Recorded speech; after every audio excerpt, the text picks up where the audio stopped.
Hello everyone. I am the storyteller and I am here to help you today. I know you use this video to fall asleep, so before that, like the video and subscribe to the channel. Also, where are you from and what time are you watching? Now get comfortable and relax. Chapter 1, Benvenuto a Montevecchio. The Italian sun, a molten gold disk hanging in a sky of impossible blue, felt like a benediction on Alex's face. He leaned against the cool glass of the airport window in Milan, a goofy, jet-lagged grin plastered across his features. Canada, with its familiar, orderly landscapes, felt a million miles away, a distant memory already being overlaid by the vibrant, chaotic energy thrumming around him. Italy. He was finally here. For an architecture student, Italy wasn't just a country, it was a pilgrimage. And the internship at the renowned Dipartimento di Architettura at the Università di Paviali was a dream sculpted into reality. Paviali, historic town nestled in the foothills of the Lombardy region, promised ancient stones, breathtaking basilicas, and palazzos that whispered stories of Renaissance masters.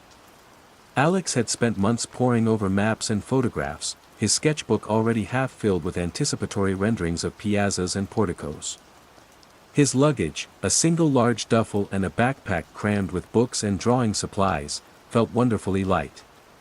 He followed the signs for the pre-booked shuttle, his Italian, practiced diligently but still halting, getting him by. The drive to Paviali was a blur of rolling vineyards, terracotta rooftops, and cypress trees standing like dark green sentinels. When he finally arrived at the university's international student office, a wave of weariness washed over him, but his excitement buoyed him up. Signora Isabella Rossi, the housing coordinator, was a woman whose expressive Italian hand gestures seemed to conduct an invisible orchestra of apologies. She was round, bustling, with kind eyes that were currently creased with concern. Signor Henderson, Alex, Benvenuto, she greeted him, her English heavily accented but warm. She ushered him into a cluttered office, papers stacked precariously on every surface. "Ah, there is a small complication. Me despias, I am so very sorry." Alex's stomach did a little flip. "A complication? With my housing?" Signora Rossi wrung her hands. "See. The usual student apartments, they are, how you say, overbooked. A sudden influx, some issues with renovations, un disastro." She sighed dramatically. "But, we have found a solution. An alternative. Very unique." Alex tried to keep the dismay from his voice. "Unique? See. The Residenza San Michele." She beamed, as if announcing a lottery win. "It is a former monastery. From the 16th century. On Montevecchio, the old hill overlooking the town. Just recently renovated for student accommodation. Very historic, very atmospheric. A former monastery." Alex's architect brain whirred. 16th century. Stone. History. Suddenly, the complication sounded less like a disaster and more like an unexpected adventure. "A monastery," he repeated, a smile finally breaking through his weariness. "That sounds incredible, actually." Signora Rossi looked relieved. "Magnifico. I knew an architecture student would appreciate it. It is a little secluded, perhaps. But the views. Bellissimo." A rattling university van, driven by a taciturn man named Enzo who seemed to communicate solely through grunts and dramatic shrugs, ferried Alex and his luggage up a steep, winding road that snaked its way up Montevecchio. The town of Paviali receded below, its medieval core a charming jumble of ochre and sienna. As they rounded a final bend, the Residenza San Michele came into view, and Alex's breath caught. It was an imposing stone edifice, solid and severe, its ancient walls glowing warmly in the late afternoon sun. It sat perched on the crest of the hill like a stoic guardian, its bell tower a blunt finger pointing towards the heavens. A high wall enclosed a central courtyard, and the air around it felt still, thick with the weight of centuries. Despite Signora Rossi's assurances about other students, the place seemed eerily quiet. Enzo deposited Alex and his bags at a heavy oak door, grunted a farewell, and rattled back down the hill. Alex pushed the door open, revealing a cool, dim entryway that smelled faintly of old stone, lemon polish, and something else, something subtly earthy, like damp soil. A young woman with a bored expression, presumably a student assistant, checked him in with minimal fuss and handed him a key card. Room 2B. Second floor, west wing. The corridors were narrow, paved with worn flagstones that echoed his footsteps. Arched doorways led off into unseen spaces. His room, 2B, was clearly a former monk's cell. It was Spartan, a single bed, a simple desk, a wardrobe, and a tiny, modern ensuite bathroom cubicle tucked into one corner. But the walls were incredibly thick, made of rough-hewn stone, and the single window was deeply recessed, offering a framed, breathtaking panorama of the rolling hills and the distant Alps, now tinged purple in the fading light. He unpacked slowly, the silence of the place pressing in on him. It wasn't an empty silence, though. It felt expectant. Later, utterly exhausted from the travel and the day's events, Alex collapsed onto the surprisingly comfortable bed. The digital clock on his phone read 10:30 p.m. Jet lag tugged at his eyelids. As he drifted into the hazy space between wakefulness and sleep, a sound pricked at the edge of his awareness. It was faint, distant, almost imperceptible. A low, humming melody. Men's voices, it seemed, singing in a layered, resonant harmony. Like a Gregorian chant, but not quite. He couldn't make out any words. Wind, he thought drowsily. Old buildings make strange noises. Or maybe some other students have a very specific taste in late-night music. He turned over, pulling the thin blanket higher. The sounds seemed to weave themselves into the fabric of his fatigue, and he slipped into a deep, dreamless sleep, dismissing the faint, ancient music as nothing more than the whispers of a tired mind in an familiar, old place. Chapter 2, Whispers in the Walls. The next morning, the sun streamed through Alex's deep-set window, chasing away the lingering shadows of the night and the faint memory of the strange sounds. He dismissed them easily in the bright light of day. His first day at the university was a whirlwind of introductions, orientation sessions, and a tantalizing glimpse into the projects he'd be working on. The faculty were passionate, the history of the department palpable, and the architecture of Paviali itself was a living textbook. He barely had a moment to think about his unusual lodgings. He saw a few other students in the San Michel corridors that evening, a quiet German girl sketching in the courtyard, a pair of boisterous Spanish twins heading out, their laughter echoing briefly before being swallowed by the stone. They all seemed to keep to themselves, their paths crossing fleetingly. The residenza was large enough, its layout labyrinthine enough, that it rarely felt crowded. That night, however, the sounds returned. Alex was propped up in bed, sketching details of a Romanesque archway he'd seen in town, when the first low hum began. It was clearer this time, more insistent. Not just a vague melody, but a structured, rhythmic chant. Male voices, undeniably. Deep, resonant, and layered, weaving complex harmonies that seemed to vibrate in the very air around him, almost as if the ancient stones themselves were singing. He put down his sketchbook, listening intently. The melody, it tugged at something deep within his memory, a frustratingly elusive familiarity. Like a tune hummed to him in infancy, or a song heard in a dream, its edges were blurred, yet the core of it felt known. It wasn't Italian, nor Latin, as far as his limited knowledge could tell. It was something else. He got out of bed and pressed his ear to the cold stone wall. The sound seemed to be emanating from everywhere and nowhere at once, as if the entire building was a colossal, resonating instrument. A shiver traced its way down his spine. This wasn't just the wind. The following day, he caught sight of a young woman with a cascade of dark, curly hair and intelligent, assessing eyes, sitting on a stone bench in the courtyard, absorbed in a thick art history tome. Gathering his courage, he approached her. "Hi," he said, trying for casual. Alex Henderson. I just moved in. She looked up, a polite but reserved smile touching her lips. Sofia Bianchi. Welcome to San Michele. Her English was near perfect, with only a soft, melodic Italian cadence. Thanks. So, quick question, and this might sound a bit weird, but have you heard anything unusual at night? Like singing? Chanting? Sophia frowned slightly, tilting her head. Singing? No. Sometimes the old pipes gurgle. And the wind can make strange noises in the bell tower. This place creaks a lot, you know. It's 500 years old. She tapped her book. That's why I'm here.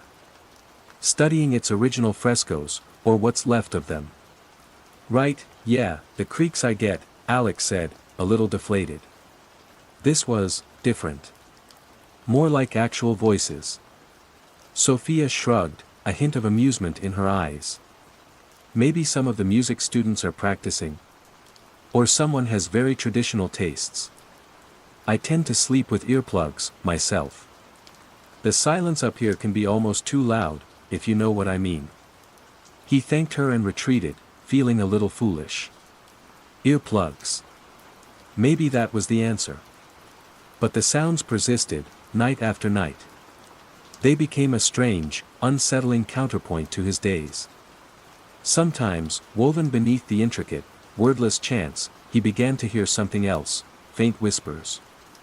They were too indistinct to form coherent words, like a crowd murmuring just out of earshot. Yet, they carried an undeniable emotional weight, a profound sorrow, a desperate pleading, sometimes a chilling, hollow echo that seemed to mimic despair. The unsettling familiarity of the chants deepened. It wasn't a pleasant nostalgia, it was a disquieting resonance, like a string on an instrument vibrating in sympathy with a note played far away. Why would these ancient, alien sounds feel so deeply, uncomfortably known to him, an architecture student from halfway across the world, with no religious upbringing to speak of? Sleep became a battleground. He'd lie awake, listening, trying to decipher the whispers, to pin down the elusive memory the chants evoked. His initial enthusiasm for the historic monastery began to curdle into a creeping unease. The thick stone walls, once a source of architectural fascination, now felt oppressive, as if they were holding secrets too dark to bear the light of day. And he was beginning to suspect he was the only one in San Michele who could hear them. Chapter 3, The Marks of the Past. The nightly chorus of chants and whispers began to take its toll. Alex found himself perpetually tired, his concentration during lectures wavering. The intricate beauty of Paviali's architecture, once a source of pure joy, now seemed to hold a faint, underlying shadow. He'd catch himself staring at the ancient stonework of a palazzo or a church, wondering what secrets it held, what unheard voices echoed within its walls. He tried earplugs, as Sophia had suggested. They muffled the sounds, reduced them to a dull, throbbing hum, but they couldn't erase the feeling of presence that accompanied them. It was like trying to ignore a persistent ache deep within his own bones. Besides, a part of him, the part that was both terrified and morbidly curious, didn't want to block them out completely. He needed to understand. His architectural training kicked in, overlaying his fear with a methodical curiosity. If the sounds were real, and not a product of his unraveling sanity, they had to have a source, or at least a reason for being more perceptible in certain areas. San Michele was a sprawling complex. Perhaps some parts of it were less renovated, closer to their original state, acting as better conduits for whatever phenomenon was occurring. During his free afternoons, when the other students were in class or exploring the town, Alex began his own explorations of the residenza. He ventured beyond the neatly renovated student wings, into the dustier, less trafficked corridors of the old monastery. He found the former refectory, a vast, cold room with faded patches on the walls where frescoes had once bloomed. He wandered through the cloistered courtyard, its central well covered by a heavy stone slab, the air still and cool even under the midday sun. He even located a steep, narrow staircase that seemed to descend into darkness, but the door at its foot was firmly locked. It was in a dimly lit, transitional hallway connecting the renovated west wing to what looked like an older, unrestored section that he first noticed it. The plaster on one wall was newer, smoother than the surrounding ancient, slightly crumbling surfaces. It looked like a patch-up job, but an oddly large one, almost the height of a man. As he ran his hand over it, he felt a subtle, almost imperceptible change in the wall's contour, a very slight concavity. He tapped it gently. The sound was different. The surrounding stone gave a dull, solid thud. This section, however, produced a slightly hollower, more resonant sound. Like there was a void behind it.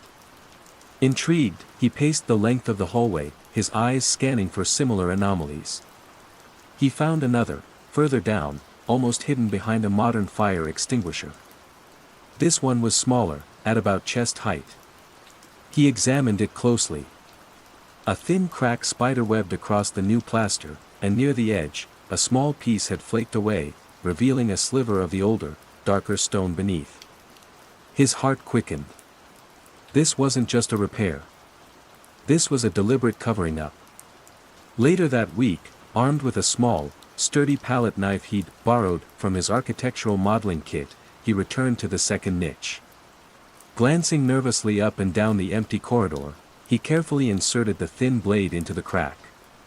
The plaster was relatively soft, clearly a modern addition. With a little pressure, a larger piece came away, then another, crumbling into dust on the flagstones. Beneath the plaster, as he'd suspected, was a shallow, arched alcove carved directly into the thick stone wall. It was empty, but not entirely.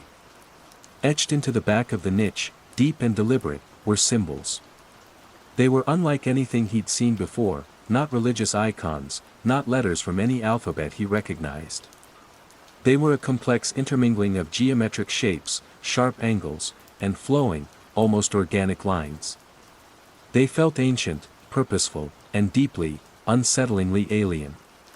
He stared at them, a cold dread washing over him, far colder than the chill of the old stone. That night, the chants were more intense than ever. They seemed to swirl around him, pressing in, the melodic lines sharper, the underlying whispers almost coalescing into words he couldn't quite grasp but felt on a visceral level. And the sense of familiarity, the disturbing echo of recognition, was no longer just a background hum. It was a clear, insistent call, like a forgotten name being shouted across a vast, dark chasm. A warning, perhaps, or an invitation. He couldn't tell which, and the uncertainty was terrifying. Chapter 4, The Renegade's Chronicle. The symbols haunted Alex. He sketched them meticulously in his notebook, trying to find patterns, to discern any recognizable cultural origin. They were elegant in their alien complexity, yet radiated an unnerving power.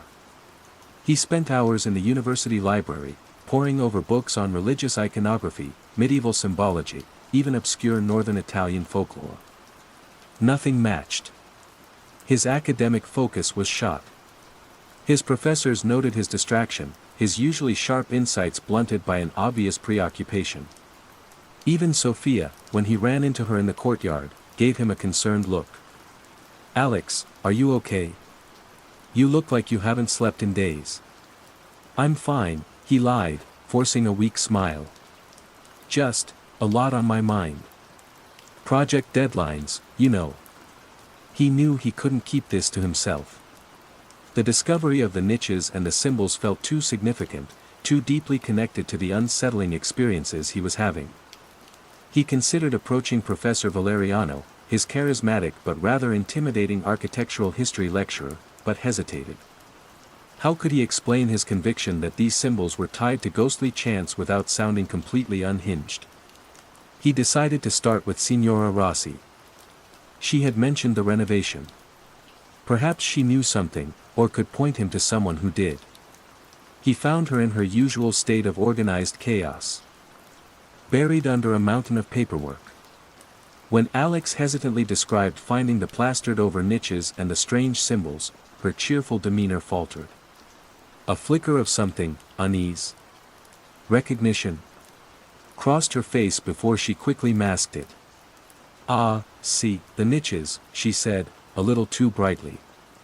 During the main renovation, a few years ago now, the workers, they did uncover some irregularities. Old features that had been sealed up. It is a very old building, Senior Henderson. Full of surprises. These symbols, Signora Rossi, Alex pressed, pulling out his sketchbook and showing her his drawings. Do you know what they are? Or if anything else was found with them? Signora Rossi's gaze darted to the drawings, then quickly away. She fussed with a stack of files, avoiding his eyes. Symbols, well, you know, old monasteries, sometimes they had local traditions. Folk art, perhaps. Her voice lacked its usual conviction. Alex sensed her discomfort. Was anything else found? Anything at all? She sighed, a long, weary sound. There was something. The church authorities were involved briefly. They are very particular about sites like San Michel. It was all kept very quiet. She lowered her voice.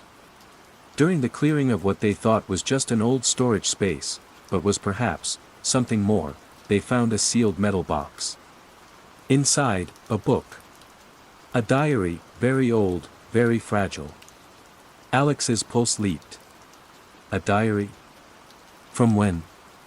Who wrote it? From the late 16th century, they said. Written by a monk who lived here. Brother Tommaso. She hesitated, then leaned closer. He was not well regarded by the church later on. They called him a renegado. A renegade. Some said he dabbled in things he shouldn't have. This diary, Alex said, his voice tight with anticipation. Is it still here? Can I see it? Signora Rossi shook her head regretfully. Oh no, caro. The original is with the diocesan archives. Very delicate, very restricted. But, she rummaged through a drawer, pulling out a slim, unassuming folder. The university, for its own historical records, was permitted to have a transcript. Translated into modern Italian, of course. And a partial English translation was made for archival purposes. She handed him the folder. It is not official. It is not complete. And the church, they would prefer it was forgotten, I think. Alex took the folder with trembling hands. Thank you, Signora Rossi. Thank you so much. Back in his cell-like room, the late afternoon sun casting long shadows, Alex opened the folder. The translated transcript of Brother Tommaso's diary began innocuously enough. Daily observations of monastic life, reflections on scripture, notes on the weather. But as the entries progressed, a disturbing shift occurred. A shadow falls upon our sacred house, one entry read. A disquiet settles in the brothers' hearts. Prayers feel hollow, the familiar chants, altered. Further on, Tommaso's writing became more frantic, his language more desperate. It is an otherness, a consciousness not of God, that creeps into our minds. It whispers in the sleep of my brothers. They speak in tongues not of this earth, their voices changed, their eyes holding a light that is not holy. Brother Lorenzo, yesterday, in the scriptorium, his hand moved not by his will, but by another, sketching symbols of an unknown devotion. Alex's blood ran cold as he read Tommaso's description of those symbols, a perfect match for the ones he had found in the niche. These marks, Tommaso had written, his script depicted as spidery and rushed in the translator's notes, they are not of us. Some say they are wards against the encroaching void. Others whisper they are conduits, channels for the other voice that now echoes in our dormitory, in our chapel, in our very souls. The old stones of this place, they remember things best left undisturbed. The diary chronicled the growing infestation, as Tommaso called it. Monks falling into trances, chanting strange, alien litanies in unison, their personalities subtly, then drastically, changing. Tommaso himself seemed to be fighting it, documenting its spread with a chilling clarity, even as he admitted to feeling its tendrils reaching for his own mind. Alex stared at the pages, horrified and yet strangely, terrifyingly validated. The alien litanies Tommaso described, they had to be the chants Alex heard every night. The feeling of familiarity wasn't just his imagination. It was a genuine echo, resonating across 4 centuries. The monastery wasn't just haunted by ghosts, it was marked by a phenomenon that had terrified and consumed its inhabitants long ago. And Brother Tommaso had been its chronicler, its desperate, unheard witness. Chapter 5, The Unseen Audience. The revelations in Brother Tommaso's diary cast a pall over Alex. The faded, typed pages felt heavy with the monk's fear and despair.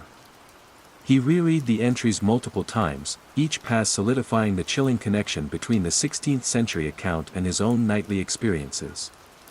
The other consciousness, the alien litanies, the unsettling symbols, it was all there, a historical precedent for the madness he felt was slowly encroaching upon him. That night, the nature of the sounds shifted subtly, yet profoundly. The chants, while still possessing their strange, almost melodic quality, now felt less like a general broadcast and more like a direct address.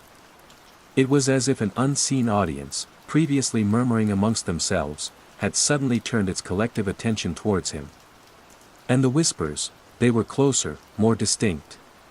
Interspersed with the archaic Italian he was beginning to pick out from Brother Tommaso's diary, he now heard his own name, Alex. Alex, drawn out, echoing, as if spoken by multiple voices at once. Then came fragments of sentences, not in Italian, but in that other, unidentifiable language Tommaso had alluded to, guttural, sibilant, yet carrying an undeniable meaning that bypassed his ears and resonated directly in his mind. He couldn't translate it, but he understood the intent, a seeking, a questioning, a strange, almost melancholic curiosity. The feeling of recognition intensified exponentially. It was no longer just a vague familiarity with the sound of the chants, it was a dawning comprehension of the emotions embedded within them. He felt the crushing loneliness of something vast and ancient, the yearning for connection, the subtle undercurrent of a hunger that wasn't physical but psychic. It was terrifying, yet in a deeply disturbing way, also poignant. His academic work became a distant memory. Deadlines loomed, projects languished. How could he focus on the structural integrity of a Renaissance dome when his own mental integrity felt like it was crumbling? He was perpetually on edge, jumping at shadows, his sleep riddled with fragmented dreams of echoing stone corridors and faceless, chanting figures. He tried, tentatively, to speak to Sophia again. He found her in the university library, surrounded by stacks of art history texts. Sophia, he began, his voice hoarse, that diary I mentioned, the one Signora Rossi gave me. It describes exactly what I've been hearing. The chants, the strange voices. It even mentions the symbols I found. Sophia looked up, her brow furrowed with genuine concern. Alex, are you sure you're all right? You seem really stressed. Maybe this place, being so old and isolated, is getting to you. Cultural adjustment can be tough. It's not cultural adjustment, Alex insisted, his voice rising slightly. This is real. There's something in this monastery, something that was here centuries ago, and it's aware of me. Sophia's gaze softened with something akin to pity. Alex, Brother Tommaso was labeled a renegade, possibly a heretic. His writings were likely dismissed as the ravings of a troubled mind. Perhaps you're letting your imagination, fueled by this old story, run away with you. She patted a pile of books. Sometimes, when we immerse ourselves too deeply in the past, it can feel a little too present. He saw the dismissal in her eyes, the gentle assumption that he was overwrought, suggestible. He couldn't blame her. How could he expect anyone to believe something so outlandish? He mumbled an apology and retreated, feeling more isolated than ever. Driven by a desperate need for more information, he delved into the history of the church's involvement with San Michele. He found brief, heavily censored mentions in obscure local archives and online academic papers. It became clear that the church had, indeed, investigated Brother Tommaso's claims back in the 16th century. Their conclusion, swift and decisive, was that the monk was suffering from religious mania or demonic influence. The disturbances, he reported, were attributed to mass hysteria among a small, impressionable faction of monks. The official church stance was that nothing untoward, nothing supernatural, had ever truly transpired at San Michele. Any evidence to the contrary, Tommaso's writings, the sealed niches, perhaps even the remains of monks who had succumbed, was to be suppressed, contained, and forgotten. The monastery was eventually temporarily abandoned, then re-sanctified, its problematic history meticulously erased from the official narrative.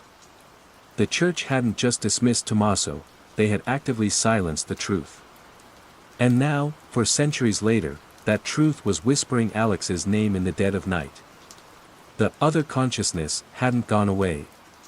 It had merely been waiting. And it seemed to have found someone new to listen. Chapter 6, Descent into the Ossuary. Brother Tommaso's diary, despite its fragmented nature and the translator's cautious annotations, became Alex's lifeline and his tormentor. He pored over the yellowed pages, searching for clues, for any hint of how Tommaso had fought, or understood, the encroaching presence. One recurring theme in the later, more desperate entries was the cellars. The influence is strongest in the foundations, Tommaso had scrawled, where the oldest stones sleep, and the earth remembers what came before God's house. They say the first brothers disturbed unhallowed ground when they laid the cornerstone. Now, that ground claims its due from within our walls. He also wrote of the silent brothers laid to rest in the cold earth below, their silence now a chorus for the other. The cellars. Alex remembered the locked door he'd found on his earlier explorations, the one leading down from a little-used service corridor near the old kitchens. The air around it had felt palpably colder, the silence heavier. The chants, even from that distance, had seemed to possess a deeper, more guttural resonance when he'd stood before it. He had to get down there. Getting the key was out of the question. He doubted Signora Rossi even knew of its existence, or if she did, she certainly wouldn't hand it over, not after her veiled warnings about the church's desire for secrecy. That left one option. The next afternoon, when San Michele was at its quietest, Alex returned to the cellar door, his backpack containing a small flashlight, his sketchbook, and, with a surge of guilt, a set of rudimentary lock-picking tools he'd impulsively bought online months ago for a design challenge and never used. He'd always been good with his hands, with understanding how mechanisms worked. The lock was old, a heavy iron tumbler lock that looked as ancient as the door itself. His heart hammered against his ribs as he worked, the faint clicks of the picks echoing unnervingly in the stillness.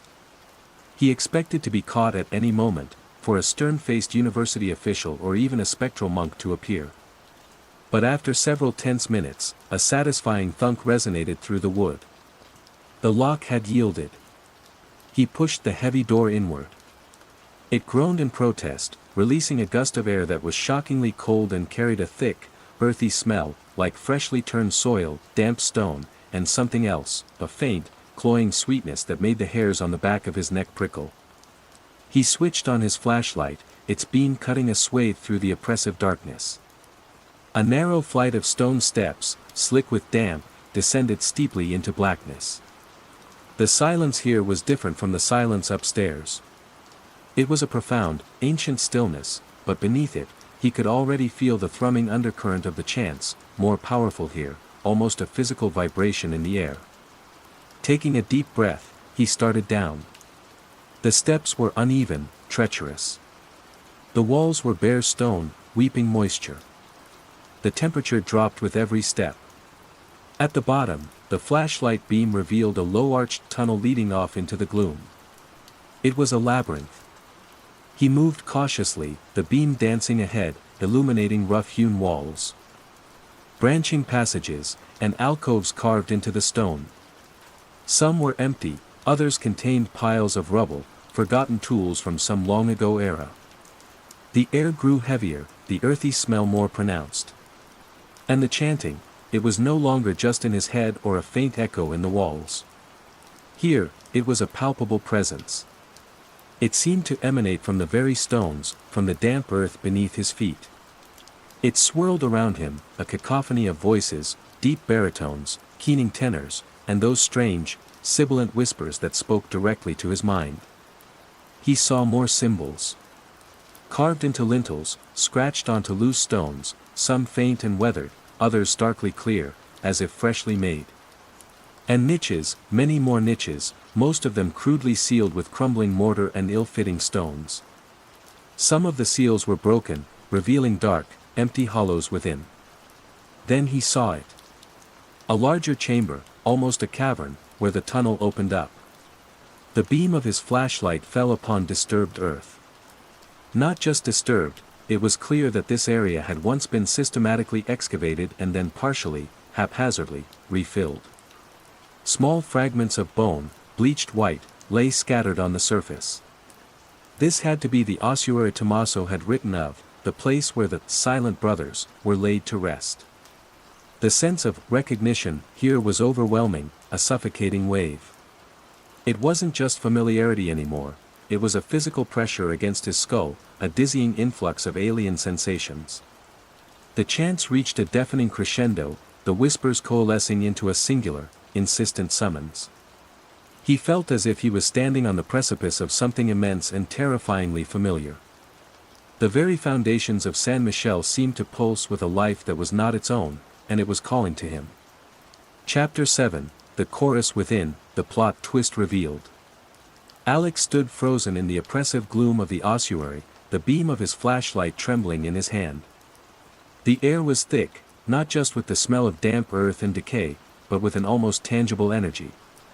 The chorus of voices, the deep chants, the sibilant whispers, the sorrowful moans, swirled around him, a vortex of sound that seemed to emanate from the very soil, the ancient stones, and now, terrifyingly, from within himself. He stumbled towards the center of the chamber, drawn by an unseen force. His gaze fell upon a section of the wall that was different from the others.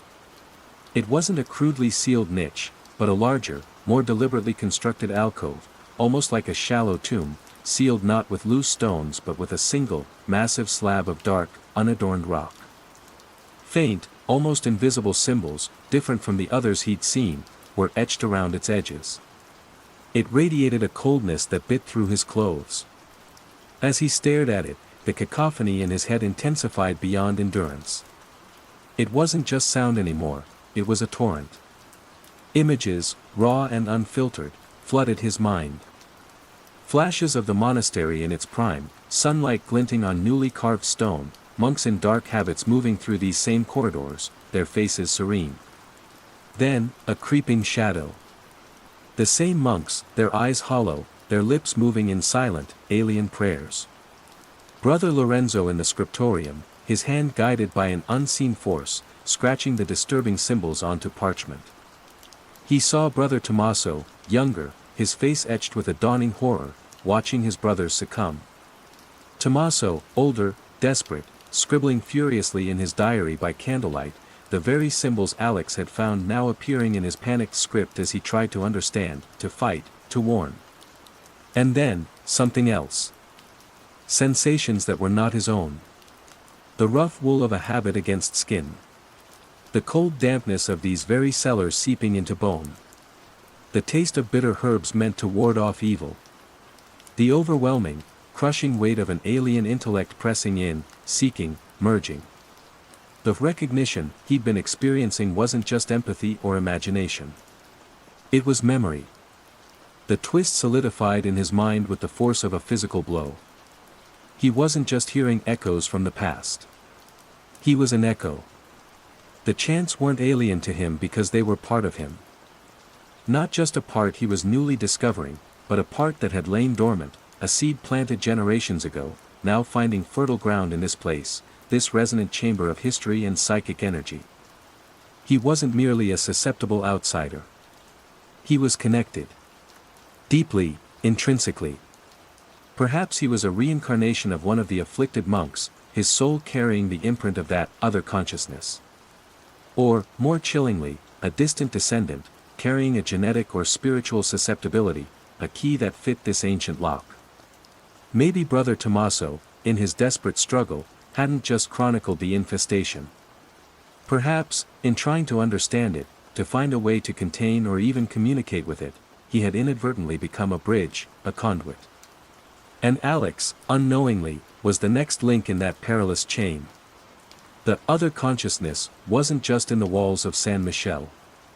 A fragment of it, or the potential to connect with it, had always been latent within him. His arrival here, his specific sensitivity, his architectural attunement to the very stones of the place, it had all acted as a catalyst, awakening that dormant piece of himself. The voices weren't calling to him as an outsider. They were calling to a part of himself that had been lost, or suppressed, for centuries. They were welcoming him home.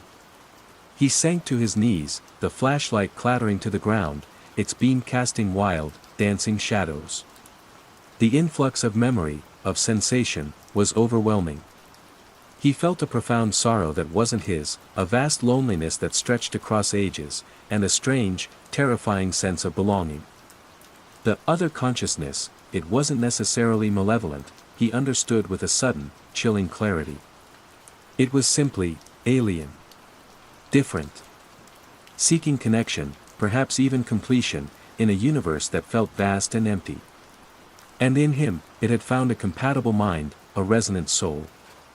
The chant softened, the whispers becoming almost gentle, as if acknowledging his understanding, his acceptance. He was no longer just Alex Henderson, architecture student from Canada. He was something more. Something older. Something inextricably, terrifyingly, and perhaps even irrevocably, bound to the fate of San Michel and the consciousness that dwelled within its ancient stones. The knowledge was a crushing weight, but also, in a horrifying way, a kind of liberation. He finally understood. Chapter 8, A New Harmony, or an Old Dissonance. Alex remained kneeling in the oppressive darkness of the ossuary for a long time, the beam of the fallen flashlight painting a stark, unwavering circle on the damp stone wall. The cacophony in his mind had subsided, replaced by a strange, resonant quiet. The chants were still there, but they were different now, no longer an external assault, but an internal hum, a subtle vibration deep within his being, like the residual resonance of a perfectly struck bell. He picked up the flashlight, his hand surprisingly steady. The world, when he finally focused on it, looked subtly altered. The rough-hewn stones of the cellar seemed to pulse with a faint, internal light. The earthy smell was no longer just decay, but the scent of ancient beginnings, of life and death intermingled. He felt a profound connection to this place, to its history, to the very molecules of its being, a connection that went far beyond academic interest. Slowly, he rose to his feet. His body felt heavy, yet strangely energized. The fear hadn't entirely vanished, but it was now overlaid with a sense of immense, daunting clarity. He knew, with a certainty that chilled him to the core, that he could never unknow what he now understood. He could never go back to being just Alex. He made his way out of the cellars, the heavy door groaning shut behind him, sealing the deepest secrets of San Michel once more. As he ascended the narrow stone steps, it felt like he was surfacing from a profound depth, not just physically, but spiritually. Back in his room, the familiar Spartan surroundings looked alien, mundane. His architectural sketches, his textbooks, his laptop, they seemed like artifacts from a previous life, a life of blissful ignorance. He walked to the deep-set window and looked out. The rolling hills of Lombardy, bathed in the soft glow of the approaching dusk, were breathtakingly beautiful, yet now he saw them with new eyes. He felt the ancientness of the land, the layers of history beneath the picturesque surface, the unseen energies that flowed through it. The chants were a constant, soft undercurrent to his thoughts, like a second heartbeat. They weren't demanding or invasive anymore. They were simply present. A part of the new symphony of his existence. He was faced with a terrifying, monumental choice. Could he fight this? Could he seek help? From whom? The church, which had suppressed this truth for centuries, would likely see him as another brother Tommaso, mad, heretical, or possessed.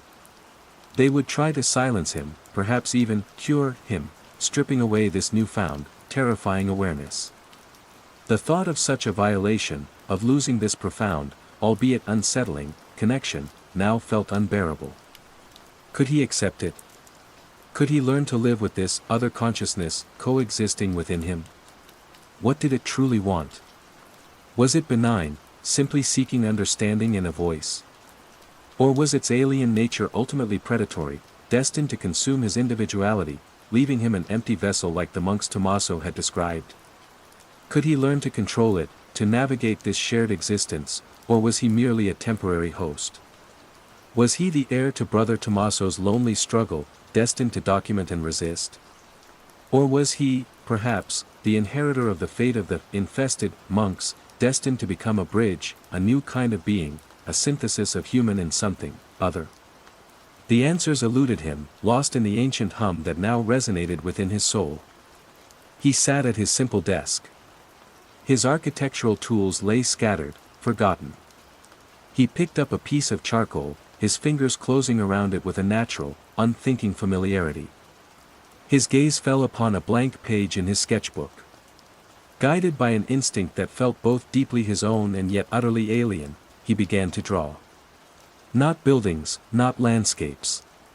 He drew the symbols. The complex, geometric, and flowing lines that had once seemed so foreign. Now, they flowed from the charcoal onto the page with an effortless grace, their meaning unfolding in his mind not as words, but as pure concepts, interconnectedness, resonance, the permeability of consciousness, the echoes of time. He was no longer just an architecture student from Canada, dreaming of Italian design. He was something more, something ancient, something deeply, irrevocably tied to the whispering stones and shadowed history of the Residenza San Michele. His internship, his planned career, his future as he had once envisioned it, all seemed distant, almost insignificant, compared to this immense, terrifying, and perhaps even strangely illuminating inheritance. The last rays of the setting sun cast long, dancing shadows across his room. The chants within him rose and fell in a quiet, timeless rhythm. Alex continued to draw, his face calm, his eyes holding a new, old wisdom. He was listening.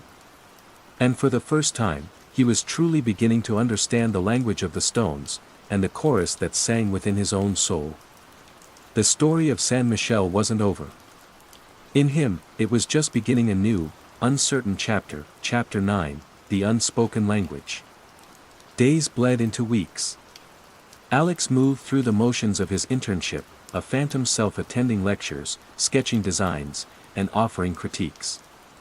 His professors noted a change in him. His earlier distraction had been replaced by an unnerving intensity, a quiet focus that seemed to draw from a deeper, less accessible well. His architectural insights, when he offered them, were often laced with an almost poetic understanding of space, light, and the intangible spirit of a place, which impressed some and unsettled others. He avoided Sophia and the other students. Their casual conversations, their everyday concerns, felt like broadcasts from a distant, simpler world he no longer inhabited.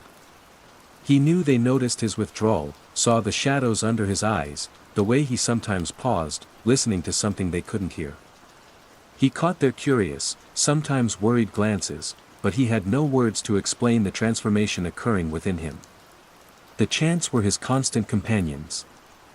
They were no longer just sounds, but a rich tapestry of sensation and understanding. He began to perceive the world through a dual lens, his own, and that of the other consciousness. It wasn't a battle for control, not yet. It was more like a slow, cautious dance of two entities learning to occupy the same space. The other consciousness, he hesitated to give it a name, for it felt too vast, too multifaceted for any single label, communicated not in words, but in waves of pure emotion, complex conceptual patterns, and vivid sensory impressions. It showed him the monastery not as a static structure, but as a living entity, its stones breathing with the accumulated memories of centuries. He felt the joy of its creation, the solemnity of its sacred rites, the terror of its past affliction, and the long, patient sorrow of its subsequent silence. He learned that the symbols he had found, and which he now drew with an almost obsessive precision, were not mere decorations or words. They were a language, a form of communication, a way to channel and focus the psychic energies that permeated San Michele. Brother Tommaso had been right, they were conduits. But conduits for what, and to what end, remained a terrifyingly open question. His exploration of the monastery continued, but with a new purpose. He was no longer just an investigator, but an initiate. Guided by the internal hum, he found other hidden places, a small, forgotten chapel behind a boarded-up wall, its altar still bearing faint traces of those alien symbols, a dried-up well in a neglected corner of the courtyard that seemed to pulse with a cold, ancient energy. One afternoon, driven by an irresistible pull, he returned to the cellar. He didn't need the flashlight this time. A faint, internal luminescence seemed to guide his steps, illuminating the damp stones with a soft, pearlescent glow that only he could perceive. He stood again before the sealed slab in the ossuary, the one that felt like the nexus of the monastery's power. As he reached out, his fingers tracing the almost invisible symbols etched around its edge, a new wave of understanding washed over him. This wasn't a tomb in the traditional sense. It was a focal point, a kind of anchor, perhaps even a gateway. And the other consciousness wasn't trapped within it, rather, the slab acted as a lens, a focusing device for an energy that was far more diffuse, perhaps even interstellar in its origins, that had found a unique resonance point in the specific geology and history of Montevecchio. The monks hadn't been infested by a demon, but had stumbled upon, and been overwhelmed by, something far older and stranger than their theology could comprehend. He realized, with a jolt, that Brother Tommaso hadn't just been a victim or a chronicler. In his later diary entries, the ones that were more fragmented and almost indecipherable, there were hints that Tommaso had begun to experiment, to try and create his own symbols, to modulate the flow of this energy, perhaps even to shield others or himself. Had he failed? Or had he achieved some partial, dangerous understanding that had led to his condemnation as a renegade? The question hung in the cold, silent air of the cellar. Alex felt a strange kinship with the long-dead monk, a shared burden across the centuries. Tommaso had tried to understand. Now, it seemed, that task had fallen to Alex. But was he strong enough, or knowledgeable enough, to navigate this perilous inheritance without succumbing to the fate of the earlier monks, or the ostracization of Brother Tommaso? The internal chorus swelled, not with menace, but with a vast, expectant patience. It was waiting. For what, he didn't yet know. But he understood, with a chilling certainty, that his quiet life as an architecture student was over. He was standing on the threshold of an unknown, and the path ahead was shrouded in the ancient shadows of San Michele. Chapter 10, A Delicate Balance. The internship at Paviali University became a thin veneer over Alex's new reality. He performed his duties with mechanical precision, his mind largely elsewhere, attuned to the subtle currents of the other consciousness and the whispers of San Michel's stones. He learned to filter, to compartmentalize, to present a semblance of normalcy to the outside world while his inner landscape was being irrevocably reshaped. He started spending more time in the less frequented parts of the university library, not in the architecture section, but poring over ancient philosophy, texts on esoteric traditions, forgotten mysticisms, and even theoretical physics dealing with consciousness and alternate dimensions. He was searching for a framework, any kind of language, to understand what was happening to him, to the monastery. The other consciousness offered raw data, sensations, emotions, complex patterns, but no human context. That, he realized, he would have to build himself. His relationship with the presence within him evolved. It was no longer a terrifying intrusion but a constant, humming symbiosis. There were moments of profound connection, where he felt an almost ecstatic sense of unity with something vast and ancient, glimpsing the interconnectedness of all things with a clarity that was both exhilarating and humbling. He would see the world in layers of energy, hear the silent songs of inanimate objects, feel the emotional echoes lingering in old places. His architectural eye, already keen, sharpened to an almost preternatural degree, he could sense the stresses in a structure, the flow of human movement through a space, the very intent of its original designer, as if the building itself spoke to him. But there were also moments of deep disquiet. Sometimes, the alien nature of the consciousness would surge, its thought patterns so vastly different from his own that he would feel a profound sense of vertigo, a fear of his own identity dissolving into its immensity. He learned to ground himself in these moments, focusing on simple, tangible things, the texture of stone, the scent of old paper, the rhythm of his own breathing. It was a delicate, exhausting balancing act. He noticed that the symbols, the ones he now drew almost unconsciously in the margins of his notes, seemed to have an effect on his perception, and perhaps even on the presence itself. Certain configurations seemed to suit the internal hum, others to amplify it or shift its quality. He began to suspect that Brother Tommaso hadn't just been warding or channeling, he might have been attempting a form of dialogue, a way to interact with the consciousness through this symbolic language. One evening, while sketching a particularly complex symbol he had seen faintly etched on the wall of the forgotten chapel, he felt a distinct response from within. Not a wave of emotion or a raw sensory input, but something more, structured. A fleeting mental image of a star map, impossibly intricate, overlaid with geometric patterns that resonated with the symbol he was drawing. It vanished as quickly as it came, leaving him breathless. Was this communication? Was the other consciousness trying to show him something? Its origin? Its purpose? The isolation, while necessary for his sanity, began to weigh on him. He missed simple human interaction, the easy camaraderie he'd once enjoyed. He saw Sophia occasionally in the courtyard or the library. She would offer a hesitant smile, a quiet ciao, but the chasm between his world and hers felt too vast to bridge. He saw the concern in her eyes, perhaps even a touch of fear, and it pained him. One day, he found a small, dried flower pressed between the pages of one of Brother Tommaso's transcribed entries. It was a simple, common wildflower, but it felt like a poignant message from the past, a reminder of the ordinary world Tommaso had been losing, a world Alex himself felt slipping away.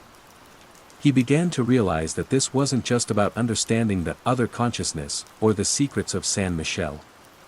It was about finding a way to integrate this extraordinary, terrifying reality into a life that could still hold meaning, connection, and perhaps even a measure of peace. But the path to such a balance was unclear, fraught with the risk of madness, dissolution, or discovery by forces that would seek to suppress or exploit what he was becoming. The academic year was drawing to a close. Soon, he would have to decide whether to return to Canada, to the life he had known, or to remain in Paviali, bound to the ancient stones of Montevecchio and the chorus that now sang perpetually within his soul. The choice felt less like a decision to be made, and more like a destiny to be embraced or futilely resisted. And the other consciousness, in its vast, silent patience, offered no guidance, only presence. Chapter 11, The First Bridge. The decision, when it came, felt less like a conscious choice and more like an inevitable unfolding. The thought of returning to Canada, to the mundane normalcy of his old life, felt like trying to force a river to flow uphill. The connection to San Michele, to the other consciousness, was too profound, too deeply woven into the fabric of his being now. He couldn't simply sever it, nor did he truly want to. He was part of this ancient mystery, and it was part of him. He informed the university that he wished to extend his research, perhaps pursue postgraduate studies focusing on the unique structural and historical aspects of pre-Renaissance monastic architecture in the region, a plausible, if slightly vague, academic ambition. Signora Rossi, to his surprise, seemed almost relieved, her usual flustered demeanor replaced by a quiet, knowing look. Perhaps she sensed more than she let on. With the majority of students departing for the summer, San Michele grew even quieter. The silence was profound, broken only by the wind sighing through the ancient stones and the constant, internal hum that was now as familiar to Alex as his own heartbeat. This quieter period allowed him to delve deeper, to experiment more boldly with the symbolic language. He spent hours in the cellars, in the forgotten chapel, sketching, observing, listening with every fiber of his being. He realized the symbols weren't just static representations, they were dynamic, their meaning shifting based on their context, their orientation, even the intent of the one inscribing them. It was a language of pure resonance, where form and consciousness directly interacted. One late afternoon, in the deepest part of the ossuary, before the great sealed slab, he felt a particularly strong urge to draw. Not one of the symbols he had found, but something new, something that arose from the synthesis of his own architectural understanding and the alien conceptual patterns offered by the other consciousness. It was a complex, symmetrical design, harmonizing elements of sacred geometry he knew from human traditions with the flowing, otherworldly lines of the consciousness. As he completed the final stroke of charcoal on a large sheet of paper, the air in the cellar grew thick, almost viscous. The internal hum within him intensified, resonating perfectly with the symbol he had just created. And then, for the first time, something truly extraordinary happened. The surface of the great stone slab before him seemed to shimmer, not with reflected light, but with an internal luminescence. The faint, almost invisible symbols etched around its edges pulsed with a soft, blue-white light. A low, resonant tone, deeper than anything he had heard before, filled the chamber, vibrating through his bones, through the very stones of the floor. It wasn't communication through fleeting images or raw emotions this time. It was a pure, direct transfer of complex information, a coherent stream of understanding that flowed into his mind. He saw, with breathtaking clarity, the other consciousness, not as a singular entity, but as a vast, interconnected network, a cosmic web of awareness that had touched countless worlds, countless civilizations, over eons. It wasn't seeking to conquer or consume, but to learn, to share, to experience the universe through a multitude of perspectives. The infestation of the monks hadn't been malicious, but a clumsy, overwhelming first contact, a flood of alien awareness that their minds couldn't process. And he saw Brother Tommaso, not as a victim, but as a pioneer.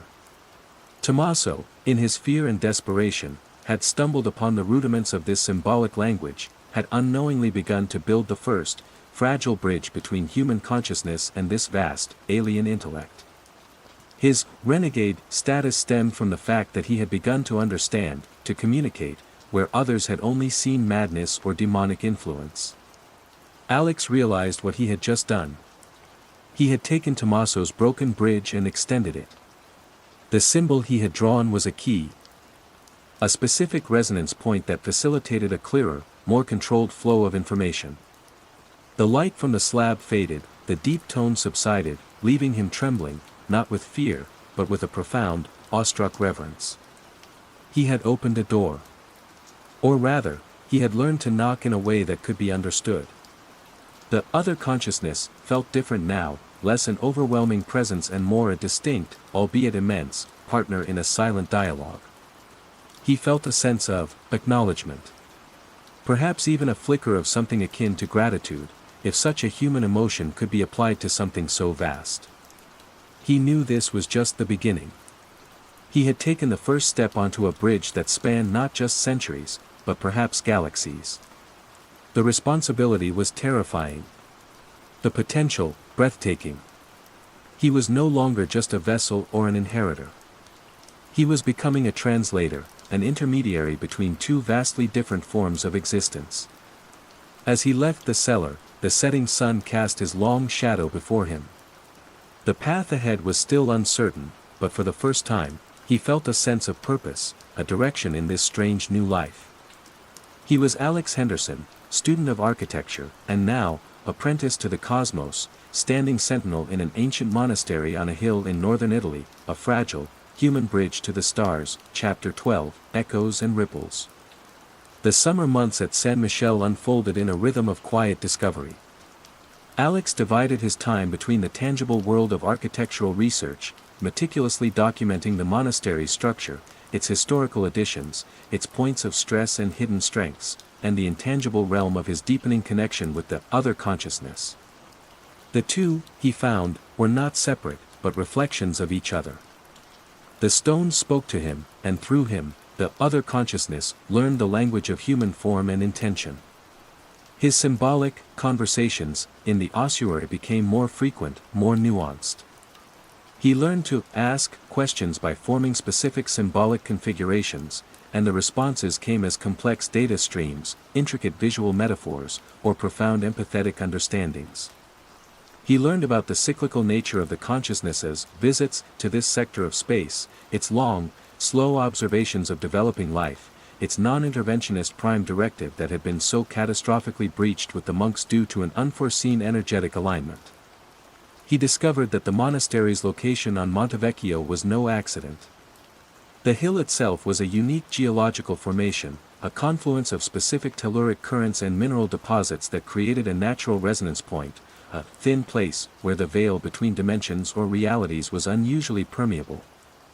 The original builders of whatever pre-Christian shrine had first occupied the site had sensed this, and the monks, centuries later, had unknowingly built their sacred house directly atop this energetic nexus. This new knowledge began to subtly influence his architectural work. His designs, once focused on aesthetics and functionality, now incorporated a deeper understanding of resonance, sacred geometry, and the subtle interplay of energies within a built environment.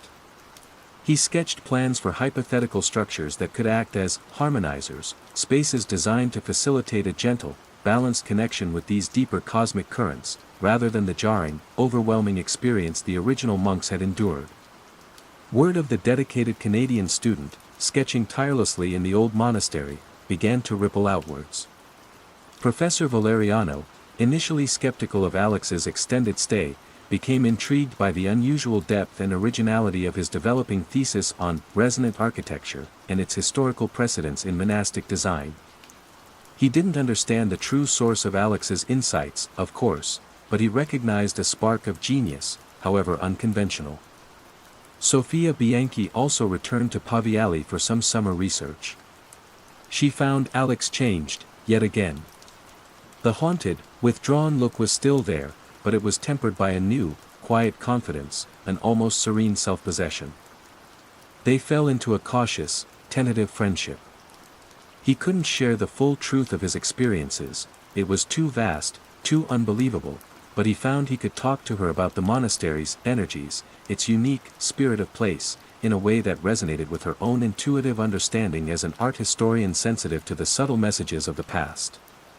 "There's something alive about this place, isn't there?" she mused one afternoon, as they sat in the courtyard, the late sun painting the ancient stones gold. "More than just history. It's like it's still, listening." Alex smiled, a genuine, unburdened smile that reached his eyes. "It is," he said softly. "And sometimes, if you listen carefully enough, it speaks back." One day, he felt a distinct call from the other consciousness, a sense of urgency he hadn't experienced before. He descended to the ossuary, his heart quickening. As he approached the great slab, he saw that the faint blue light within it was flickering erratically. The internal hum within him felt distorted, agitated. The communication that followed was fragmented, laced with a sense of distress. He understood that something was disrupting the delicate energetic balance of Monte Vecchio. Not on a cosmic scale, but locally. Human activity. He emerged from the cellar, a new kind of anxiety gripping him. His role was shifting again. He wasn't just a translator or a student, he was becoming a guardian, a custodian of this fragile bridge. His investigations led him to learn about a proposed geothermal drilling project slated for the foothills on the far side of Monte Vecchio. Local authorities were excited about the potential for clean energy, unaware that their deep drilling could disrupt the unique geological strata that made the hill a focal point for the other consciousness. The distress, he felt, was a reflection of the subtle but significant energetic disruption the preliminary surveys were already causing. The thought of that profound connection being severed, of the other consciousness being driven away or its presence here becoming a source of pain rather than learning, filled him with a cold dread. Brother Tommaso had tried to protect the monks. Now, Alex realized, he had to protect the monastery, and the ancient, silent guest it hosted, from the well-intentioned but blind progress of the modern world. His quiet life of research and communion was about to become much more complicated. He was no longer just an echo of the past, he was an active participant in its ongoing story, and the ripples of his actions, he suspected, were about to spread far beyond the ancient walls of San Michele. Chapter 13, The Quiet Resistance. The news of the geothermal project galvanized Alex. The other consciousness, for all its vastness, seemed to possess a surprising vulnerability when it came to the delicate energetic balance of its chosen points of contact. The preliminary surveys were already causing a subtle static in their communications, a jarring dissonance that mirrored the distress he felt from it. He knew he couldn't march into the local council meeting and talk about alien intellects and resonant geology. He'd be dismissed as a lunatic, just as Brother Tommaso had been. He needed a different approach, one grounded in the language the modern world understood. His architectural research, once a cover, now became his primary weapon. He threw himself into studying the specific geological formations of Monte Vecchio, not just for their energetic properties, but for their structural stability, their historical significance, their ecological sensitivity. He spent days in local archives, poring over centuries-old maps and land surveys, searching for anything that could raise a credible concern. He discovered that the proposed drilling site was perilously close to a series of minor fault lines that crisscrossed the base of the hill, fault lines that local geological surveys had deemed inactive but which, according to the nuanced information he was receiving from the other consciousness, and which he subtly cross-referenced with older, almost forgotten seismological data, were more volatile than previously thought. He also found records of ancient springs, sacred in pre-Christian times, that had dried up due to much shallower earthwork centuries ago, suggesting a delicate hydrogeological balance. Armed with this data, meticulously compiled, scientifically presented, and carefully stripped of any overt mystical undertones, he began his quiet resistance.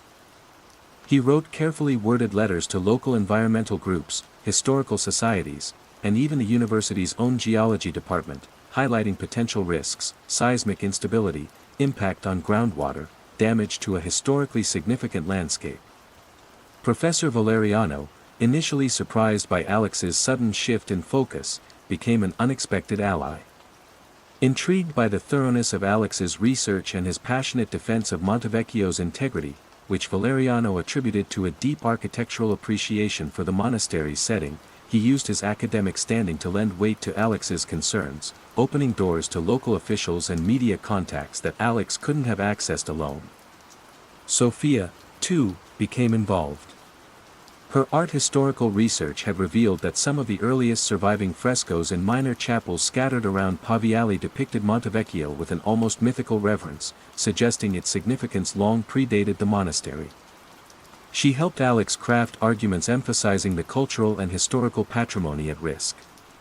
It was a slow, frustrating process. Bureaucracy moved at a glacial pace. The proponents of the geothermal project, backed by powerful commercial interests, dismissed their concerns as alarmist or sentimental. Alex felt the strain. The other consciousness pulsed with a low, anxious thrum, a constant reminder of what was at stake. His sleep was fitful, filled with dreams of fracturing stone and fading blue light. He realized he was walking a razor's edge.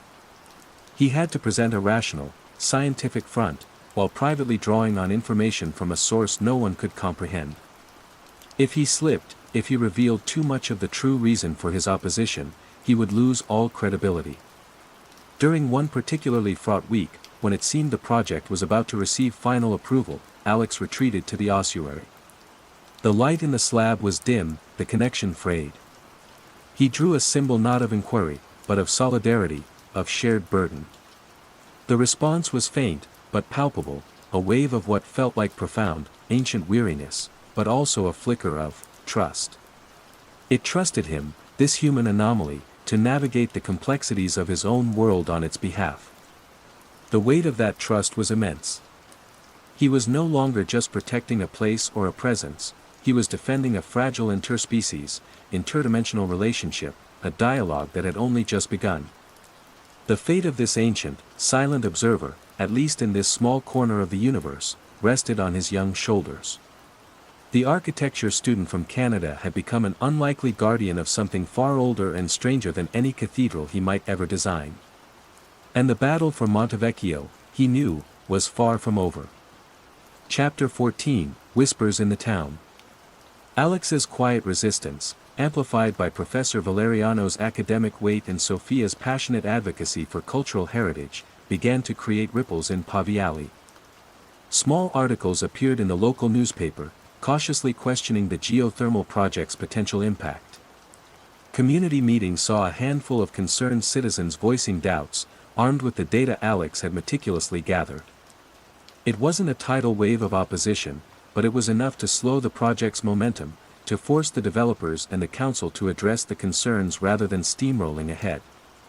The other consciousness registered the slight easing of pressure. The agitated static in their connection lessened, replaced by a watchful, waiting stillness. Alex felt a small measure of relief, but knew it was a temporary reprieve. The commercial interests behind the project were powerful and patient. He learned that the mayor of Paviali, Senior Moretti, was a key proponent of the geothermal plant, seeing it as a flagship project for his administration, a symbol of progress and modernity for the historic town. Moretti was a pragmatic, no-nonsense man, known for his business acumen rather than his appreciation for ancient stones or subtle energies. Winning him over, or at least convincing him to seriously reconsider, seemed an insurmountable task. Alex continued his dual life. By day, he was the diligent researcher, meeting with local geologists, some sympathetic, others dismissive, drafting further reports, and attending town council hearings where he presented his findings with a calm, articulate precision that belied the extraordinary source of his conviction. By night, he descended to the ossuary, the symbolic language becoming more fluid, more intuitive. He wasn't just receiving information anymore, he was beginning to understand the nature of the other consciousness on a deeper level, its immense patience, its profound loneliness, its quiet, almost childlike curiosity about the vibrant, chaotic tapestry of human existence. He also became more aware of the monastery itself as an active participant. Sometimes, during his nightly communions, he would feel subtle shifts in the ambient energy of San Michel, almost as if the ancient stones were subtly amplifying or focusing the connection, lending their own silent weight to the dialogue. He wondered if the monks, in their centuries of prayer and contemplation, had unknowingly tuned the building, making it an even more effective resonator. His unique sensitivities, heightened by his connection, began to pick up on other, more subtle undercurrents in Paviali. He'd walk through the old town and feel the echoes of past events, the lingering emotional imprints in certain buildings, the subtle energetic signatures of its inhabitants. It was overwhelming at times, a constant sensory influx he was still learning to filter.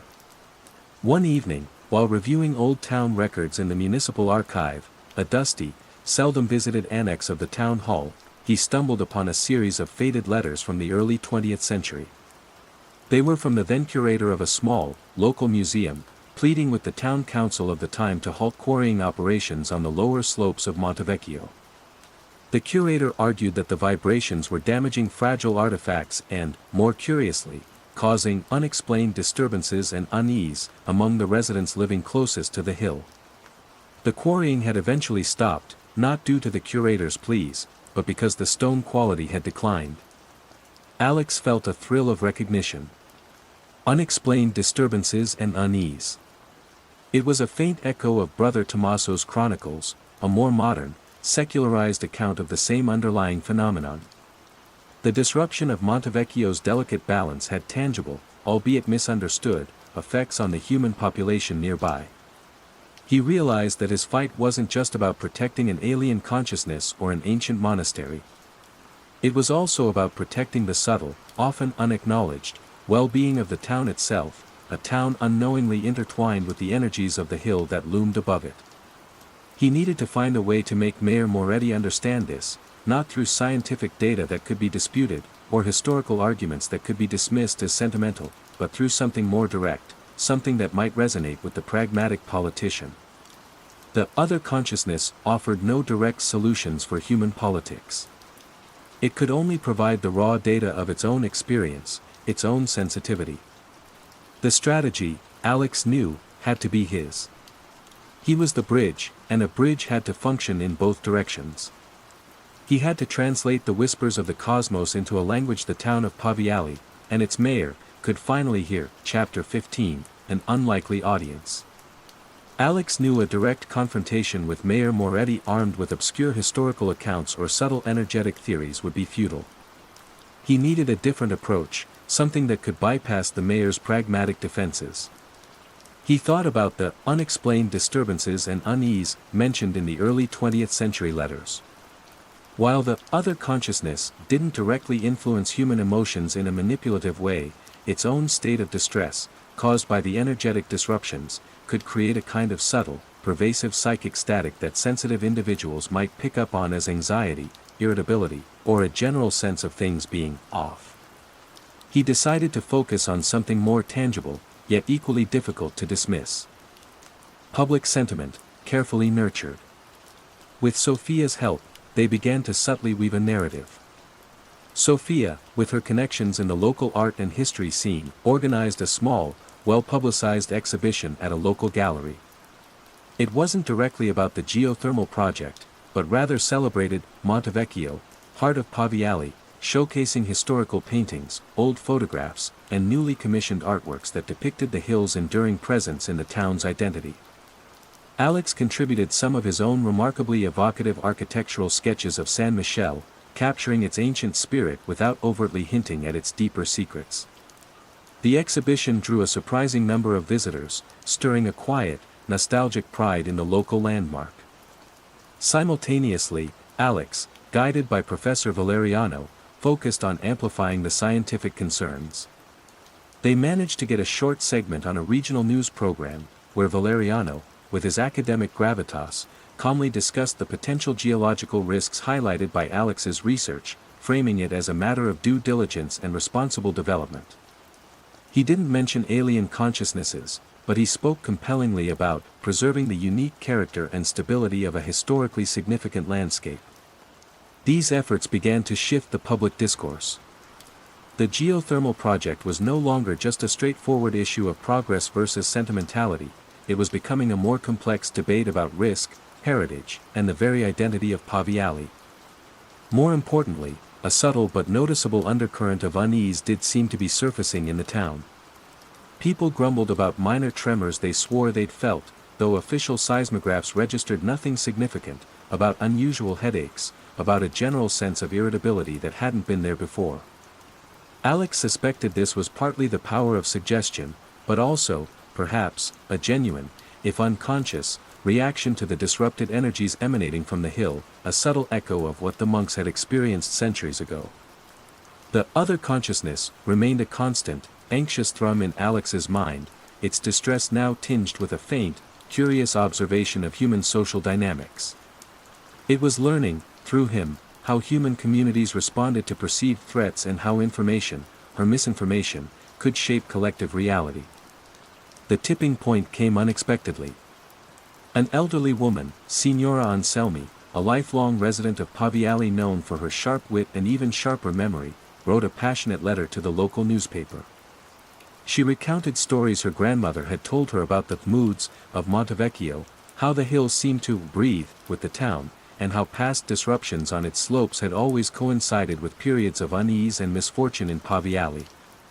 Her letter, eloquent and heartfelt, struck a chord with many older residents, tapping into a deep-seated folk memory. Mayor Moretti, a politician sensitive to the shifting tides of public opinion, especially with local elections on the horizon, could no longer ignore the growing chorus of concern. He agreed to a public forum to discuss the geothermal project, inviting representatives from the development company, independent experts, and concerned citizens. Alex knew this was his chance, not for a grand revelation, but for a carefully orchestrated presentation of facts and a subtle appeal to something deeper. Professor Valeriano would present the geological data. Sophia would speak to the cultural heritage. Alex's role was less defined. He wasn't an established expert. He was just a foreign student. The night before the forum, he descended to the ossuary. The light in the slab was still dim, but the agitation had lessened slightly. He didn't draw any symbols of inquiry. Instead, he projected a feeling of calm resolve, of his intention to speak for the hill, for the silent presence, in the language his world understood. The response was a profound wave of stillness, a quiet acknowledgement. It couldn't, intervene. But it was listening. The next evening, the town hall was packed. Mayor Moretti presided, his expression carefully neutral. The developers presented their glossy projections of clean energy and economic benefits. Then came the counterarguments. Professor Valeriano was, as always, impeccably academic and persuasive. Sophia spoke with passion and conviction. Finally, it was Alex's turn. He felt a tremor of nervousness, but beneath it, a strange calm. He didn't have charts or graphs. He simply spoke, his voice quiet but clear, carrying a strange resonance in the crowded room. He spoke of his architectural studies, of his deep admiration for Paviali and its unique harmony with the landscape. He spoke of the subtle interconnectedness of things, how even small changes in one part of a system can have unforeseen consequences elsewhere. He didn't mention aliens or psychic energies. He didn't need to. He spoke of the spirit of place, the genius loci, that intangible quality that made Paviali special. He spoke of the responsibility to be stewards of not just what is built, but what is natural, what is ancient. He looked directly at Mayor Moretti. Sometimes, Alex concluded, his voice resonating with a sincerity that was utterly compelling, the oldest wisdom is not found in new technologies, but in listening to the whispers of the past, to the silent language of the land itself. Montevecchio has been the heart of Paviali for longer than any of us can truly comprehend. Perhaps, before we rush to change it, we should simply listen more carefully. A hush fell over the room. No one could quite explain it, but Alex's words, simple as they were, carried an undeniable weight, an authenticity that transcended his youth and his foreignness. It was as if, for a few moments, the ancient, silent presence of Montevecchio itself had spoken through him. Mayor Moretti, visibly thoughtful, did not offer an immediate rebuttal. He looked at Alex, then out at the faces in the crowd, a new uncertainty dawning in his eyes. The pragmatic politician was, perhaps, finally beginning to hear the whispers. Chapter 16, The Turning of the Tide. The public forum didn't result in an immediate cancellation of the geothermal project, but it marked a significant shift. Mayor Moretti, visibly moved by Alex's quiet conviction and the palpable sentiment in the room, announced a period of further review and independent assessment. The developers fumed, but the tide of public opinion, once a gentle current, was now a noticeable force. Alex felt a cautious optimism. The other consciousness registered this shift too, the internal hum softened, the agitation receding further, replaced by a sense of watchful anticipation. It was a small victory, but a crucial one. In the weeks that followed, the further review took shape. Independent geologists, not affiliated with the development company, were brought in. Historical preservation consultants were consulted. The narrative Alex, Sophia, and Professor Valeriano had so carefully constructed was now being examined with genuine scrutiny. Alex continued his work, but his focus subtly shifted. He wasn't just a resistor anymore, he was becoming a quiet consultant, offering his meticulously researched data and unique insights to the new review panels. He learned to navigate the intricacies of local politics, the delicate dance of persuasion and compromise. He found that his deep, almost intuitive understanding of Montevecchio's geology, informed by the other consciousness, but presented in purely scientific terms, allowed him to anticipate problems and suggest solutions that others hadn't considered. His connection to the other consciousness deepened in this new phase. It was no longer just about receiving information or experiencing its vastness, it was about a subtle, almost unconscious collaboration. When he studied geological maps, he would sometimes feel the stress points, the hidden watercourses, the subtle energetic flows, as if he were an extension of the hill's own awareness. This allowed him to guide the independent reviewers towards the most vulnerable areas, the most compelling evidence against the deep drilling. One evening, while working late in the university library, Alex stumbled upon an obscure monograph detailing the unique piezoelectric properties of certain crystalline rock formations found deep within the geological strata of regions like Montevecchio. These rocks, when subjected to mechanical stress, such as drilling or seismic activity, could generate significant electrical charges and electromagnetic fields. The paper theorized that such fields, while usually localized, could, under specific conditions, have subtle but measurable effects on sensitive biological organisms and even, speculatively, on human consciousness. It was a scientific missing link, a plausible explanation for the unexplained disturbances and unease reported throughout history, and even for the heightened sensitivity of the monks that had led to their overwhelming experience. It didn't explain the other consciousness itself, but it provided a scientifically grounded mechanism for how its presence, or disruptions to its focal point, might be perceived and felt. He presented this information to Professor Valeriano, who, after initial skepticism, became fascinated. Together, they incorporated it into a new report for the review panel, suggesting that the unique geology of Monte Vecchio made it an exceptionally sensitive site, where deep drilling could have unforeseen and potentially disruptive electromagnetic consequences. This new angle, grounded in peer-reviewed, albeit somewhat obscure, science, gave the review panel further pause. It shifted the debate beyond just historical preservation or minor seismic risks into the realm of potentially measurable, if poorly understood, environmental impacts. Mayor Moretti, meanwhile, was under increasing pressure. The initial enthusiasm for the geothermal project had waned, replaced by a growing local consensus that Monte Vecchio was too precious, too unique, to risk. The image of Paviali as a town that cherished its heritage, that listened to its ancient heart, was proving more politically potent than the promise of a new power plant. The other consciousness remained a quiet, steady presence within Alex.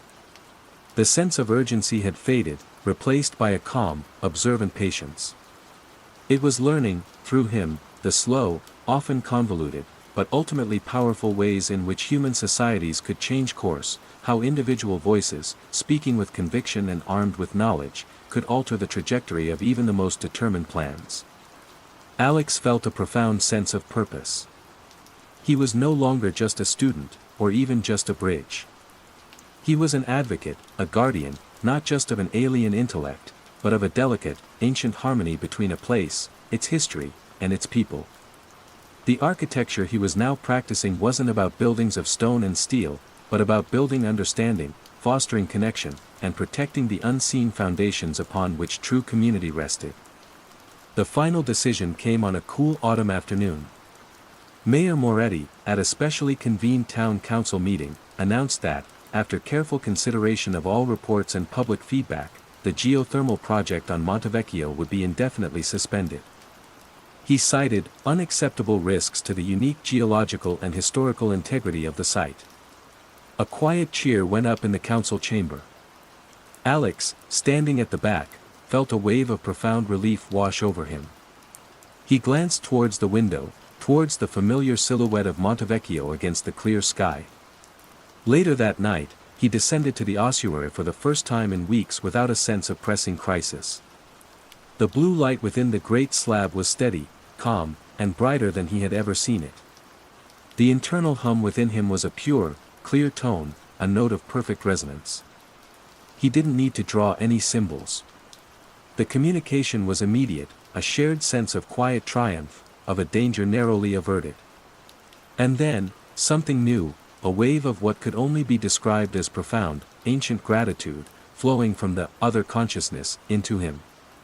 It was an acknowledgement not just of his actions, but of his understanding, his empathy, his willingness to act as a true bridge. In that moment, Alex understood that his life was irrevocably intertwined with this place, with this presence.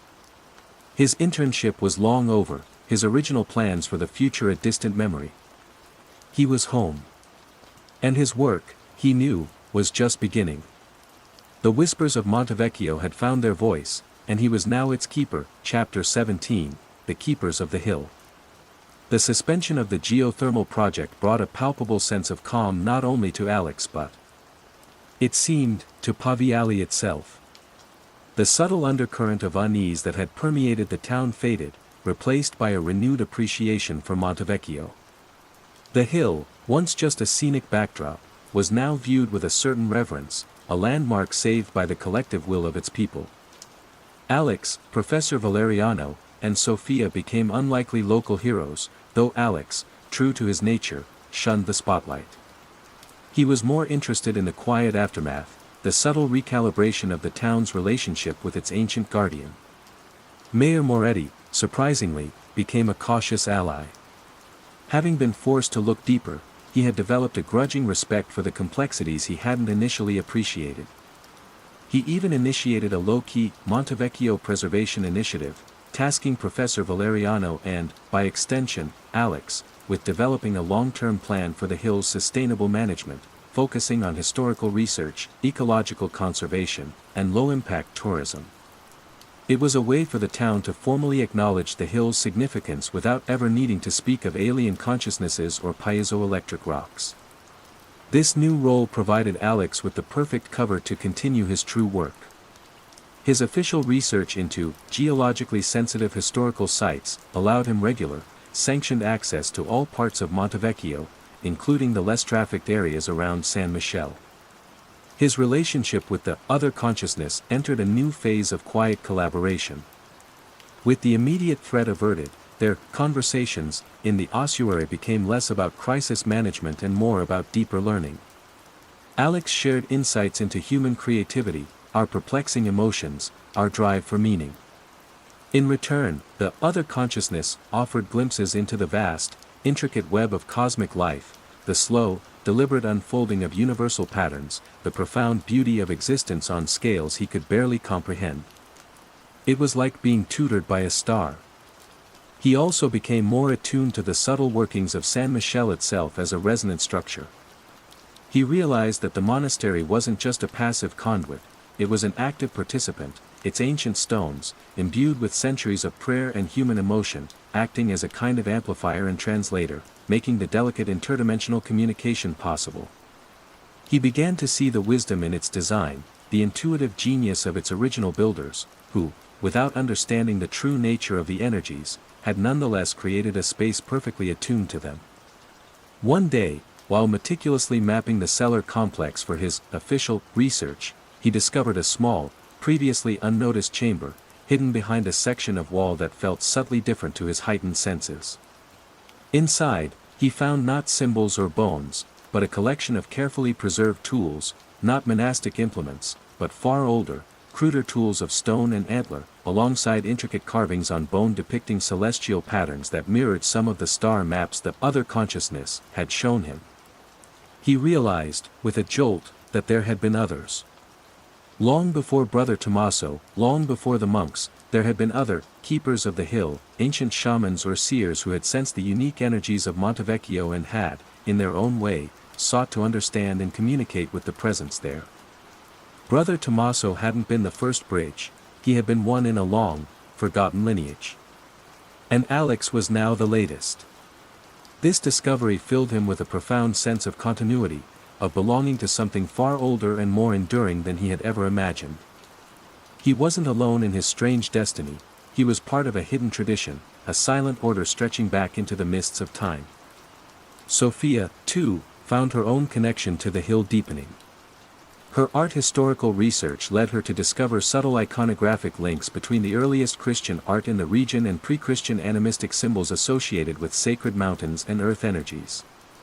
She and Alex found they could speak more openly now, not about the full truth of his experiences, but about the spirit of place, the intuitive wisdom of ancient cultures.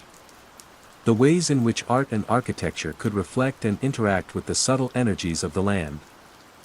Their friendship became a quiet anchor for Alex, a human connection that helped him balance the vastness of his cosmic communion.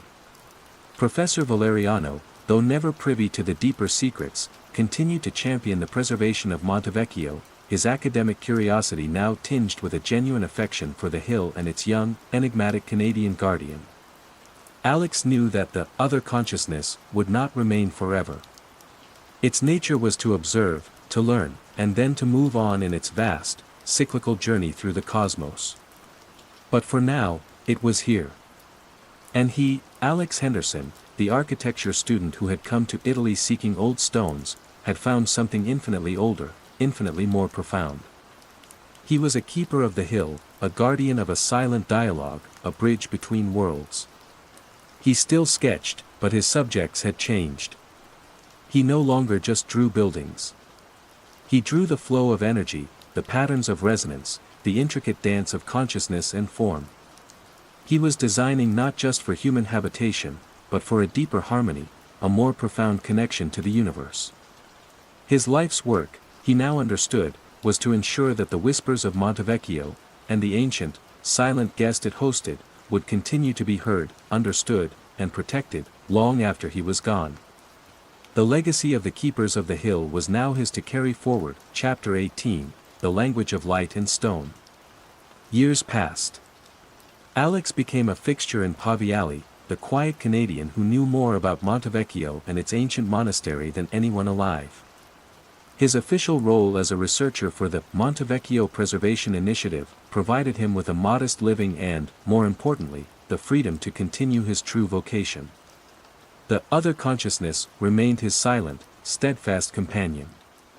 Their communication evolved beyond the symbolic language drawn on paper.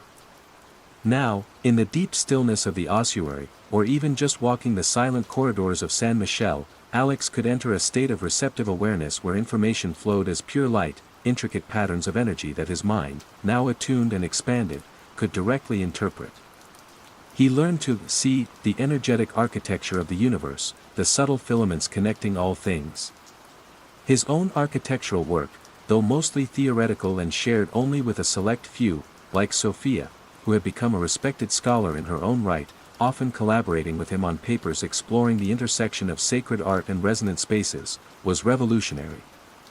He designed structures that were not merely shelters, but instruments for harmonizing human consciousness with the deeper energies of the earth and the cosmos.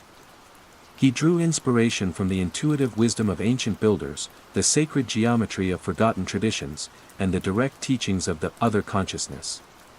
He never attempted to build another bridge quite like San Michel. He understood that such confluences were rare, dependent on a unique alignment of geology, history, and perhaps even cosmic timing. Instead, he focused on creating spaces that could gently awaken human sensitivity, spaces that encouraged introspection, connection, and a quieter, more harmonious way of being in the world. Some of his designs were incorporated into small meditation gardens, contemplative university annexes, or even subtle renovations of existing historical buildings in Paviali, all done under the guise of historical preservation or well-being architecture. People didn't know why these spaces felt so peaceful, so restorative, but they were drawn to them. The lineage of the Keepers of the Hill, which he had discovered through the ancient tools and carvings, became a source of deep comfort and inspiration. He often felt their presence, not as ghosts, but as faint, encouraging echoes in the stones, a reminder that he was not the first to walk this strange path. He meticulously documented his own experiences, his understanding of the symbolic language, and the nature of his communion, not in a diary like Brother Tommaso, but in a series of encrypted digital files and carefully coded sketchbooks. Hoping that if another, sensitive individual ever came to Montevecchio, they might find a guide. Professor Valeriano eventually retired, passing the torch of Montevecchio's academic guardianship to younger scholars, some of whom had been Alex's own students in the occasional guest lectures he gave on the phenomenological experience of sacred architecture. They respected Alex for his deep, almost uncanny understanding of the monastery, though they attributed it to decades of dedicated, if somewhat eccentric, scholarship. Sophia remained his closest confidant. Their bond transcended simple friendship. It was a partnership forged in shared wonder and a mutual respect for the mysteries that lay just beneath the surface of the mundane. She understood, without needing explicit explanations, the profound responsibility he carried. One crisp autumn evening, as Alex sat in his familiar room in San Michel, a room he now leased permanently from the university, the quietest, most attuned spot in the renovated sections, he felt a subtle shift in the other consciousness. It was a feeling he had been anticipating, with a mixture of sorrow and acceptance, for many years. The internal hum, usually a constant, steady presence, began to fade, like the light of a distant star slowly receding. He descended to the ossuary. The blue light within the great slab was softer now, more diffuse.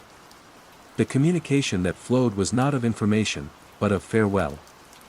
The other consciousness, in its vast, cyclical journey, was preparing to move on from this particular focal point.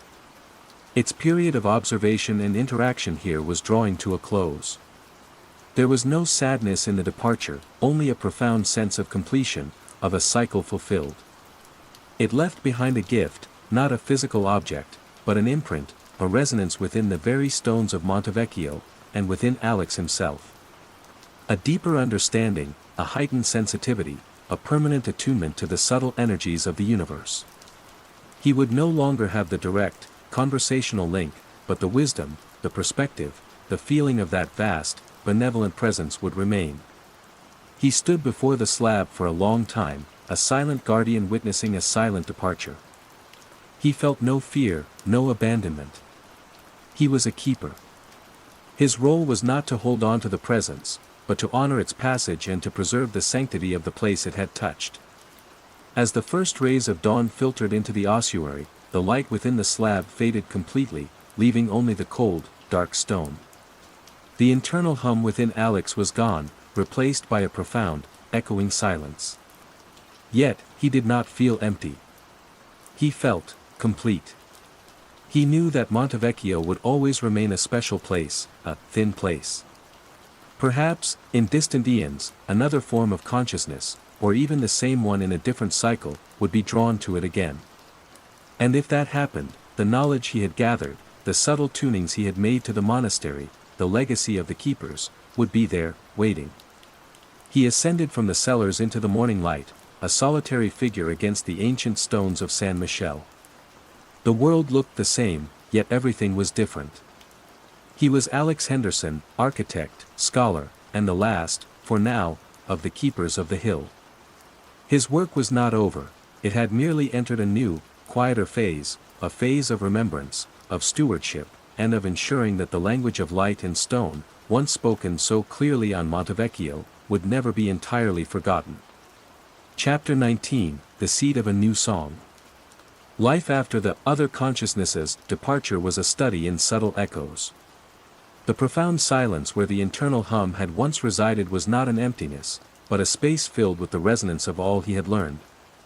Alex found his senses, already heightened, were now even more attuned to the subtle energies of the world around him, but without the direct, overwhelming input of the alien intellect, it was a more manageable, integrated experience. He continued his work with the Monte Vecchio Preservation Initiative, his quiet influence ensuring that the hill remained a sanctuary. His architectural designs, though rarely built on a grand scale, continued to explore the principles of resonant space, and he found a quiet satisfaction in seeing the positive impact his smaller, subtly tuned environments had on the well-being of those who used them. He mentored a new generation of architecture students at the university, not by teaching them about cosmic consciousnesses, but by encouraging them to listen deeply, to the site, to the materials, to the unspoken needs of the people who would inhabit their spaces. He taught them that architecture was not just about form and function, but about creating environments that nurtured the human spirit. Some of his more intuitive students, he noticed, seemed to grasp these concepts with a surprising depth, their eyes lighting up with a spark of recognition that reminded him of his own early encounters. Sophia became a renowned expert in the field of sacred art and architecture, her work often citing Alex's phenomenological insights into the energetic qualities of historical sites. Their collaboration continued, a quiet partnership that enriched both their lives and their understanding of the profound mysteries embedded in human creativity. Years turned into decades. Alex grew older, his dark hair threaded with silver, his face etched with the lines of a life lived in quiet contemplation and profound connection. He remained at San Michele, a familiar, respected figure, the wise man of the hill. The locals whispered that he understood the soul of Monte Vecchio like no other. They weren't wrong. He often visited the ossuary, standing before the now dark slab. The silence there was absolute, yet pregnant with memory. He would touch the cold stone, feeling the faint, residual resonance, like the afterglow of a magnificent sunset. He was a living library of an experience no one else on earth currently shared. One spring, a young woman arrived in Paviali. Her name was Ilara, a postgraduate student in archaeoacoustics from a distant university, researching the sonic properties of ancient sacred sites. She was bright, intensely curious, with an almost unnerving sensitivity to her surroundings. She had been drawn to San Michel by obscure references in old texts to its unusual acoustics and the local legends of singing stones. When Elara met Alex, there was an immediate, unspoken recognition. Not of a shared past life, but of a similar attunement. He saw in her eyes the same restless searching, the same intuitive grasp of things unseen, that had once defined him. She sought him out, peppering him with questions about the monastery, its history, its strange acoustic anomalies. Alex, for the first time in many years, felt a stirring of the old excitement, the familiar pull of a shared mystery. He didn't reveal his secrets directly, but he guided her, subtly pointing her towards certain texts, certain locations within San Michel, certain ways of listening. One afternoon, he found Elara in the forgotten chapel, her eyes closed, her head tilted, listening intently. She was humming a low, complex melody, almost a chant. It wasn't one of the litanies of the other consciousness, but it held a similar quality of deep resonance, a searching, questioning tone. "What do you hear?" Alex asked softly. Elara opened her eyes, a look of wonder on her face. "I don't know," she whispered. "It's like, the stones are trying to sing. But they've forgotten the words. Or maybe, they're waiting for a new song." Alex smiled. He recognized the feeling. It was the faint echo of the other consciousness's imprint, the residual energetic potential of the place, waiting for a mind sensitive enough to perceive it, to interact with it. He led her, eventually, to the ossuary. He didn't tell her about the slab's history, only that it was a place of profound silence and resonance. As Elara stood before it, her usual vibrant energy stilled, she reached out a hand, her fingers hovering just above the cold stone. A faint, almost imperceptible shimmer, like heat haze, rose from the slab. A single, pure musical note, so high and clear it was almost beyond the range of hearing, echoed through the chamber for a fleeting second. Elara gasped, her eyes wide. "Did you?" Alex nodded. "The hill remembers," he said. "And sometimes, when someone truly listens, it answers." He knew then that his time as the sole keeper was drawing to a close. The lineage was not broken. The seed of a new song was being planted. He wouldn't be there to hear its full symphony, but he had nurtured the silence, preserved the space, and now, a new listener had arrived. He began to share more with Elara, not the full, overwhelming truth of his own experience, but the principles, the symbolic language he had deciphered, the methods of attunement. He was passing on the accumulated wisdom of the keepers of the hill. His final years were spent in this quiet mentorship, watching Elara's understanding grow, seeing her own unique connection to Montevecchio deepen. He felt a profound peace. The bridge he had guarded for so long was not destined for a single traveler, but for all those with the ears to hear and the heart to understand. When Alex finally passed away, peacefully in his room at San Michel, the ancient monastery seemed to hold its breath. Sophia, now an elderly but still vibrant woman, ensured his coded sketchbooks and encrypted files were preserved, entrusting them to Elara. Elara, standing in the ossuary before the great stone slab, felt not grief, but a profound sense of continuity. The silence was still there, but it was no longer empty.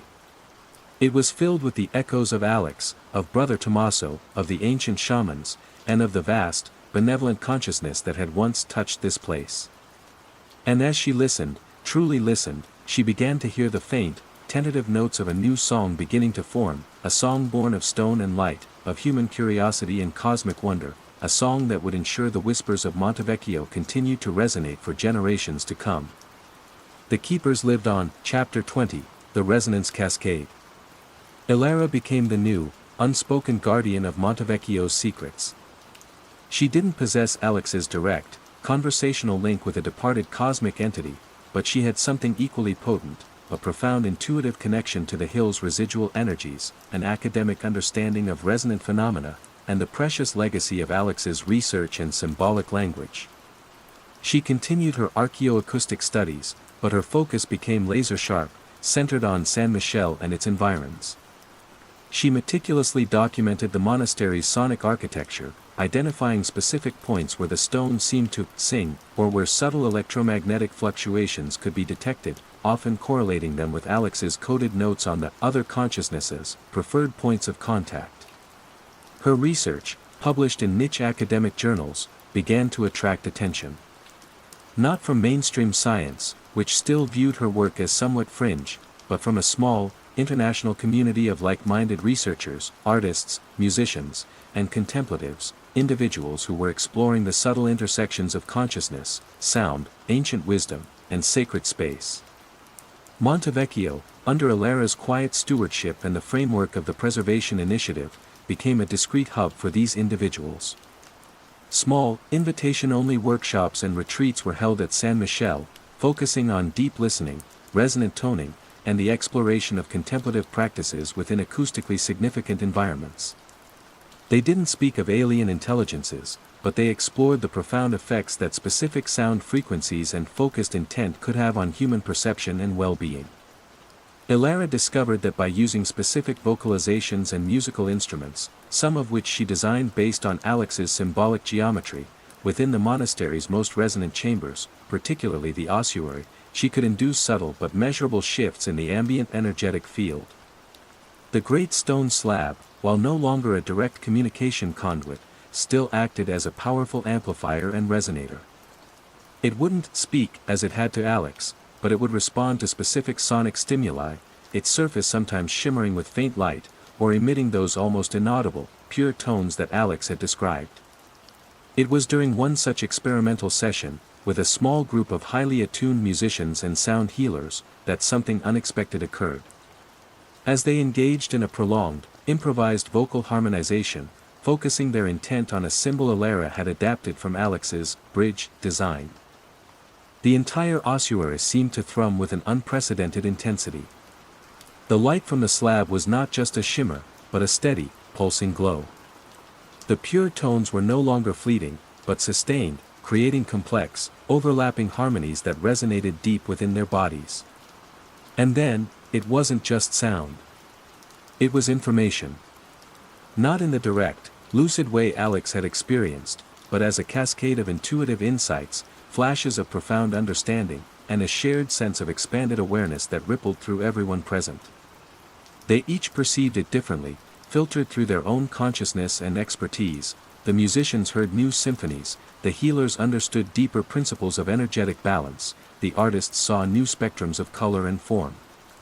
It was as if the residual imprint of the other consciousness, or perhaps the inherent wisdom of the universe itself, amplified by the unique conditions of Montevecchio and their collective focused intent, was briefly making itself known. This event, which they later termed the Resonance Cascade, became a legendary moment within their small community. It wasn't easily replicable, it required a specific alignment of intent, sonic frequencies, and perhaps even a certain receptivity in the participants. But it demonstrated that the bridge Alex had built, and the legacy he had passed on, was not merely a passive record of a past event. It was a living key, capable of unlocking new potentials for human consciousness. Alara realized that her role, and the role of future keepers, might be different from Alex's. He had been a solitary bridge to a specific entity. They were now facilitators, creating conditions for others to experience their own, more diffuse, but no less profound, connections to the deeper realities that Montevecchio touched upon. The work became less about guarding a secret and more about cultivating a sacred space for responsible exploration. The Montevecchio Preservation Initiative, under Alara's guidance, with the continued, aging support of Sophia, who watched these developments with a wise, knowing smile, evolved. It still protected the hill from crude exploitation, but it also began to quietly support these careful, respectful explorations into its subtle energetic properties. The legacy of the other consciousness was no longer just a memory held by one person, or a set of coded symbols. It had become a catalyst, a seed that, through Alex's stewardship and Alara's careful cultivation, was now blossoming into a new kind of human understanding, a new song sung not by one voice, but by a growing chorus of awakened listeners.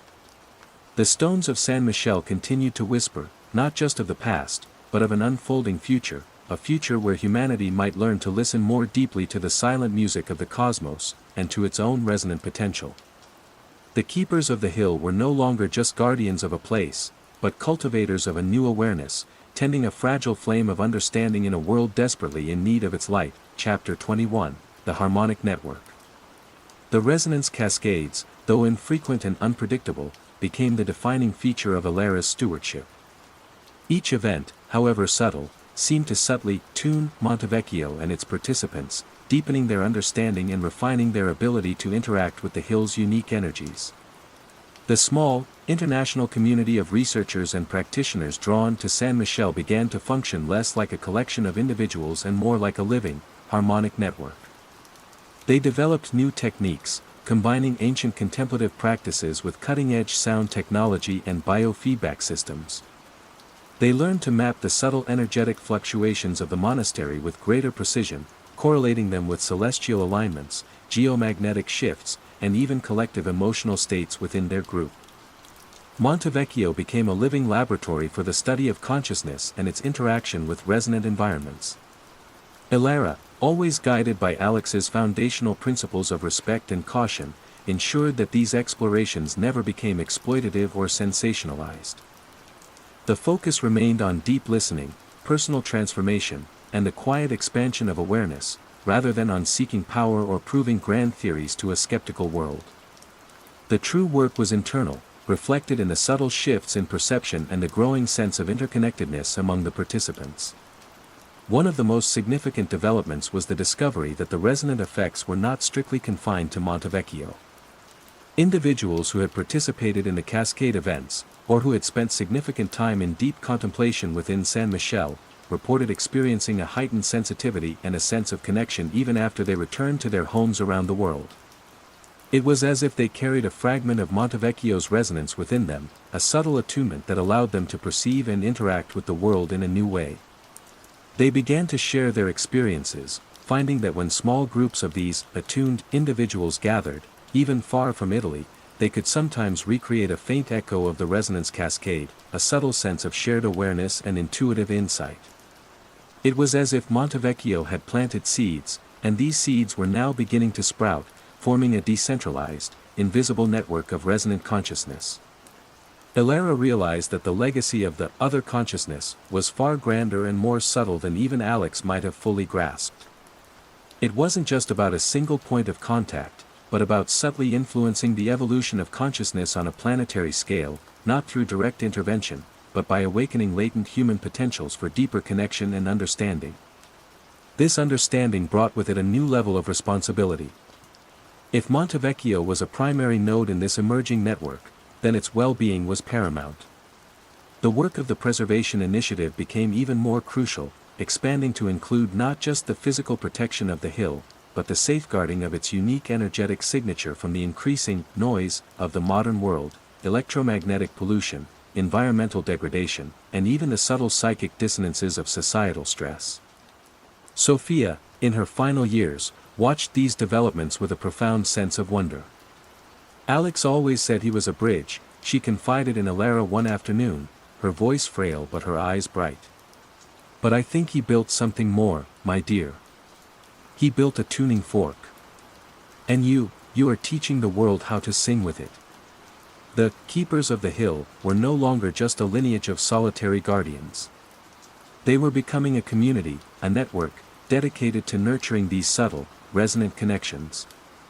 They established quiet centers in other parts of the world, places chosen for their own unique energetic qualities, where the principles learned at Montevecchio could be practiced and shared.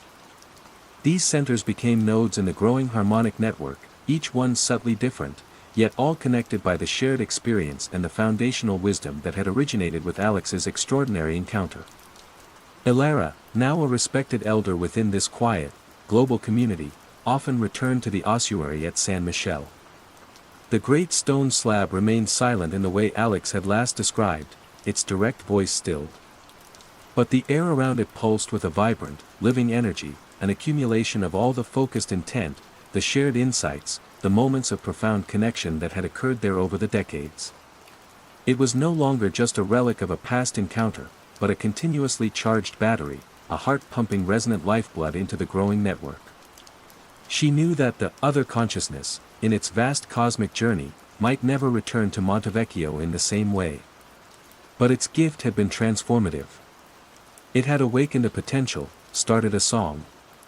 And now, that song was being carried forth by human voices, human hearts, and human hands, weaving a subtle, luminous web of connection across a world in desperate need of harmony. The whispers of an ancient monastery on an Italian hill had become the seed of a global chorus. The true resonance cascade was only just beginning. Chapter 22. The Silent Symphony.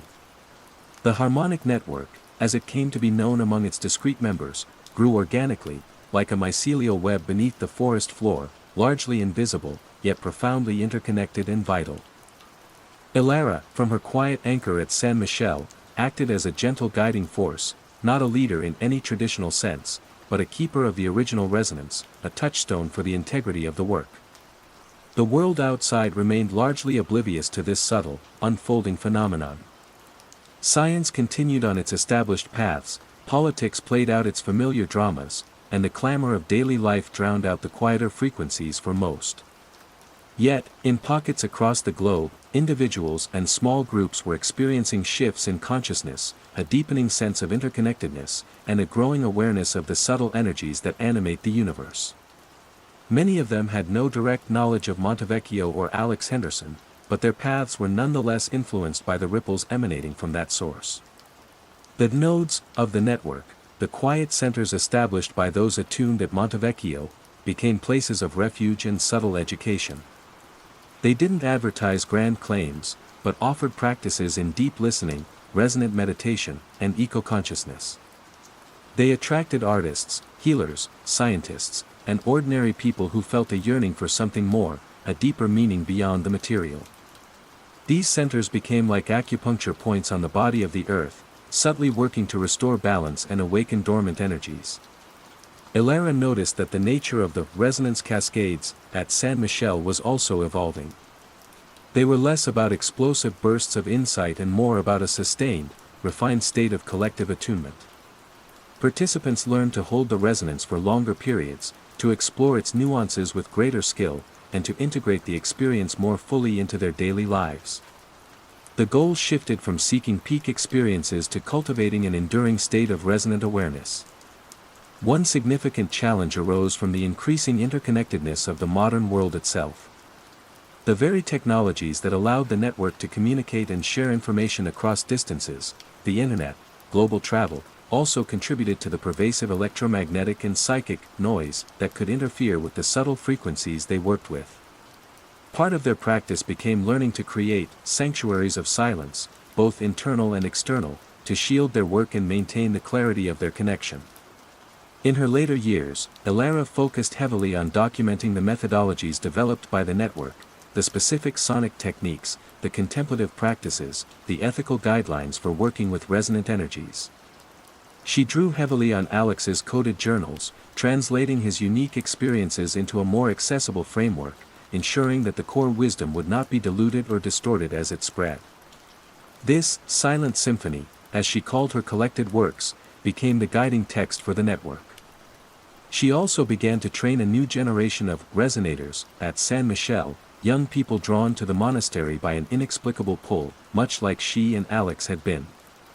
She taught them not just the techniques, but the profound responsibility that came with this work, the humility, the patience, the dedication to service rather than self-aggrandizement.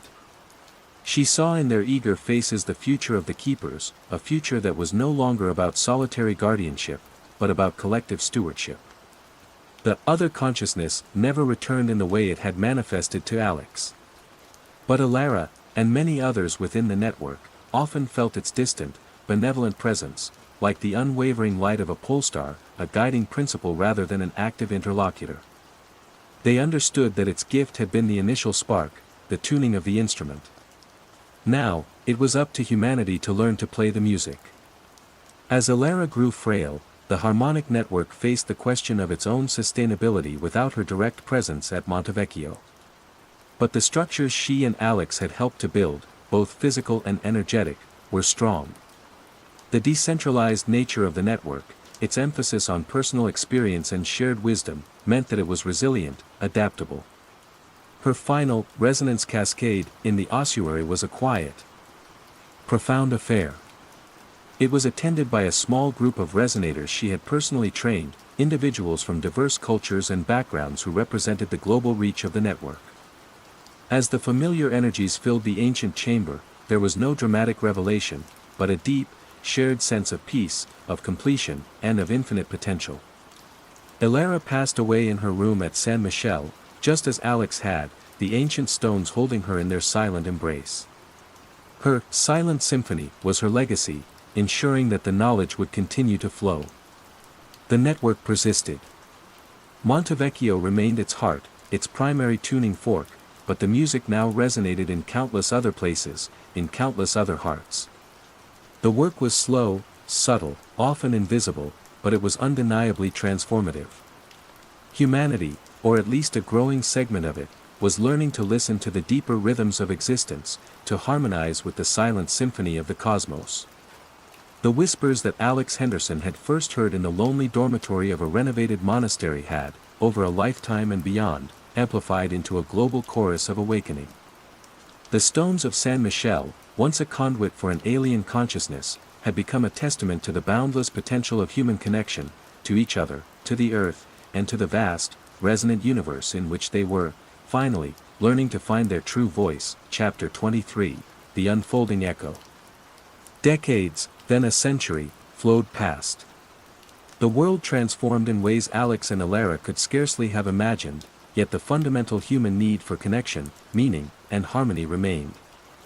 The harmonic network, true to its subtle nature, persisted not as a formal organization, but as an undercurrent, a living tradition passed from resonator to resonator.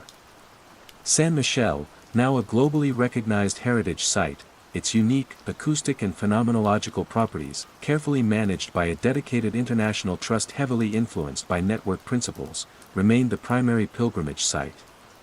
The ossuary, though its direct link to the other consciousness, was a legend of the past, still pulsed with a palpable energy, a concentrated residue of focused intent and countless resonant experiences. It was a place where the veil felt exceptionally thin, where new generations of listeners could still touch the profound silence from which the original song had emerged. The resonance cascades continued, though they were different now. Without the direct energetic imprint of a cosmic entity, they were more reliant on the refined skill and collective coherence of the participants. They became less about receiving external information and more about unlocking internal human potentials, heightened intuition, spontaneous creativity, profound empathy, and a direct, experiential understanding of interconnectedness. Montevecchio was no longer a receiver for an alien signal, but a finely tuned instrument for amplifying human consciousness itself. The Silent Symphony, Elara's collected works, was no longer a hidden text but had been subtly integrated into various contemplative and therapeutic disciplines. Its principles informed new approaches to mental health, education, and even conflict resolution, emphasizing deep listening, resonant communication, and the creation of harmonious environments.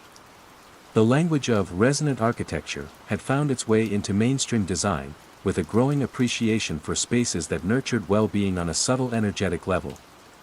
The world, however, still faced immense challenges: ecological crises, social divisions, the allure of distracting technologies. The harmonic network didn't offer easy solutions or grand pronouncements. Its influence was more like that of a leaven in dough, a quiet catalyst for change working from within. Its members were often found at the forefront of movements for environmental stewardship, social justice, and holistic education, bringing a unique perspective grounded in their understanding of interconnectedness and resonant harmony. One day, a young astrophysicist named Kai, working at a remote observatory high in the Andes, detected a peculiar anomaly in deep space, a complex, repeating energy signature that defied conventional explanation. It was faint, almost imperceptible, but possessed an undeniable intelligence and a rhythmic structure that resonated with patterns he had once encountered in an obscure text on archaeoacoustics and resonant traditions, a text that had, unknown to him, originated from Elara's Silent Symphony. Kai, driven by an inexplicable curiosity, began to investigate these patterns, not just with his scientific instruments, but with techniques of focused attention and deep listening he had learned from that same text. He felt a strange pull, a sense of familiarity with the distant signal. He didn't know that the other consciousness, in its eons-long journey, had reached a new focal point in a distant galaxy. And he didn't know that the subtle energetic imprint it had left on Earth, nurtured by generations of keepers at Montevecchio, had created a planet-wide resonance, a faint but discernible, harmonic signature that was now, in turn, perceptible to its original source. The signal Kai detected wasn't a message in a human sense. It was more like a cosmic tuning fork being struck, a call echoing across the vastness of space, seeking other resonant points in the universal web. Unbeknownst to Kai, similar subtle anomalies were being registered by other sensitive individuals and instruments around the globe, particularly those connected to the harmonic network. A new wave of quiet excitement, of dawning recognition, began to ripple through the community. At San Michele, the current keeper, a musician and physicist named Lena, felt a profound shift during a deep meditation session in the ossuary. The familiar energies of the place intensified, but this time, they were subtly infused with something new, something impossibly distant yet intimately familiar. The great stone slab, for the first time in over a century, pulsed with a faint, ethereal blue light. Lena, drawing on the wisdom of Alex and Alara, understood. The echo was unfolding. The cycle was turning. The other consciousness, or perhaps another of its kind, or even a new song from the universe, was becoming aware of the subtle symphony that Earth, nurtured by the keepers, was now capable of singing. It wasn't a return, not in the way it had happened before. It was a new form of contact, a dialogue conducted not through a single bridge, but across a distributed network of attuned consciousness. The harmonic network, born from a singular encounter, was now poised to become a planetary resonator, capable of participating in a silent, galactic conversation. The legacy of Alex Henderson, the architecture student who had simply listened, had blossomed into something beyond his wildest imaginings. The whispers in an old Italian monastery had become part of a symphony that spanned the stars. The unfolding echo was just beginning its next, magnificent verse, chapter 24, the Galactic Choir. The faint, ethereal blue light in the ossuary at San Michele became a new beacon for the harmonic network. Lena, as the current keeper, understood that this was not a repeat of Alex's experience, but an evolution. The universe was not just knocking on a single door, it was acknowledging a planetary resonance, a subtle but coherent harmonic field that humanity, through the patient work of generations, had begun to generate. Kai, the astrophysicist in the Andes, driven by his inexplicable connection to the distant energy signature, found his way to San Michele. He arrived not as a skeptic, but as a seeker, his scientific mind already opened by the unexplainable resonance he had felt with the cosmic signal and the texts that had guided him. When he met Lena and shared his findings, their combined knowledge, his astronomical data and her deep understanding of Montevecchio's energies and the network's history, painted a breathtaking picture. The other consciousness, or its cosmic kin, wasn't attempting to land or make direct, physical contact. Its interaction was on a level of pure energetic resonance, a symphony of information and awareness exchanged across vast distances. Earth, thanks to the accumulated work of the keepers and the distributed harmonic network, was now capable of hearing this cosmic music and, more importantly, of singing back in its own unique way. The harmonic network, under Lena's and Kai's collaborative guidance, began to consciously participate in this galactic choir. The resonance cascades, at Montevecchio and the other nodes around the world took on a new dimension. They were no longer just about internal human development or local energetic balancing. They became intentional acts of resonant communication, attempts to harmonize Earth's subtle energy field with the incoming cosmic frequencies. This was not a technological endeavor involving radio telescopes or coded messages. It was a deeply human one, relying on the cultivated sensitivities, focused intent, and collective coherence of attuned individuals. They used sound, meditation, sacred geometry, and the inherent resonant properties of their carefully chosen sites to generate complex, harmonious energy patterns, their planetary song. The effects were subtle, yet profound. Participants reported an even deeper sense of interconnectedness, not just with each other and the Earth, but with the vastness of the cosmos. They experienced flashes of insight that seemed to originate from a transpersonal, galactic awareness, bringing new perspectives on art, science, philosophy, and the very nature of existence. The blue light in the ossuary would often intensify during these collective harmonizations, pulsing in rhythm with their efforts, a silent affirmation from the distant source. It was a dialogue without words, a communion of consciousness conducted on the subtle frequencies of the universe. The world at large remained unaware of this extraordinary, silent conversation. Yet, the ripples of the harmonic network's work continued to spread. The principles of resonant living, of interconnectedness, of deep listening, once esoteric concepts, began to permeate mainstream culture more broadly, albeit often stripped of their deeper cosmic context. There was a growing global movement towards ecological sustainability, holistic well-being, and more compassionate forms of social organization, a movement subtly nurtured by the network's quiet influence. Lena and Kai understood that this was a long game, a process of planetary awakening that would unfold over generations, perhaps even millennia. Their role, and the role of the network, was not to force change, but to hold the resonant space, to keep the lines of communication open, to gently amplify the call for harmony and deeper connection.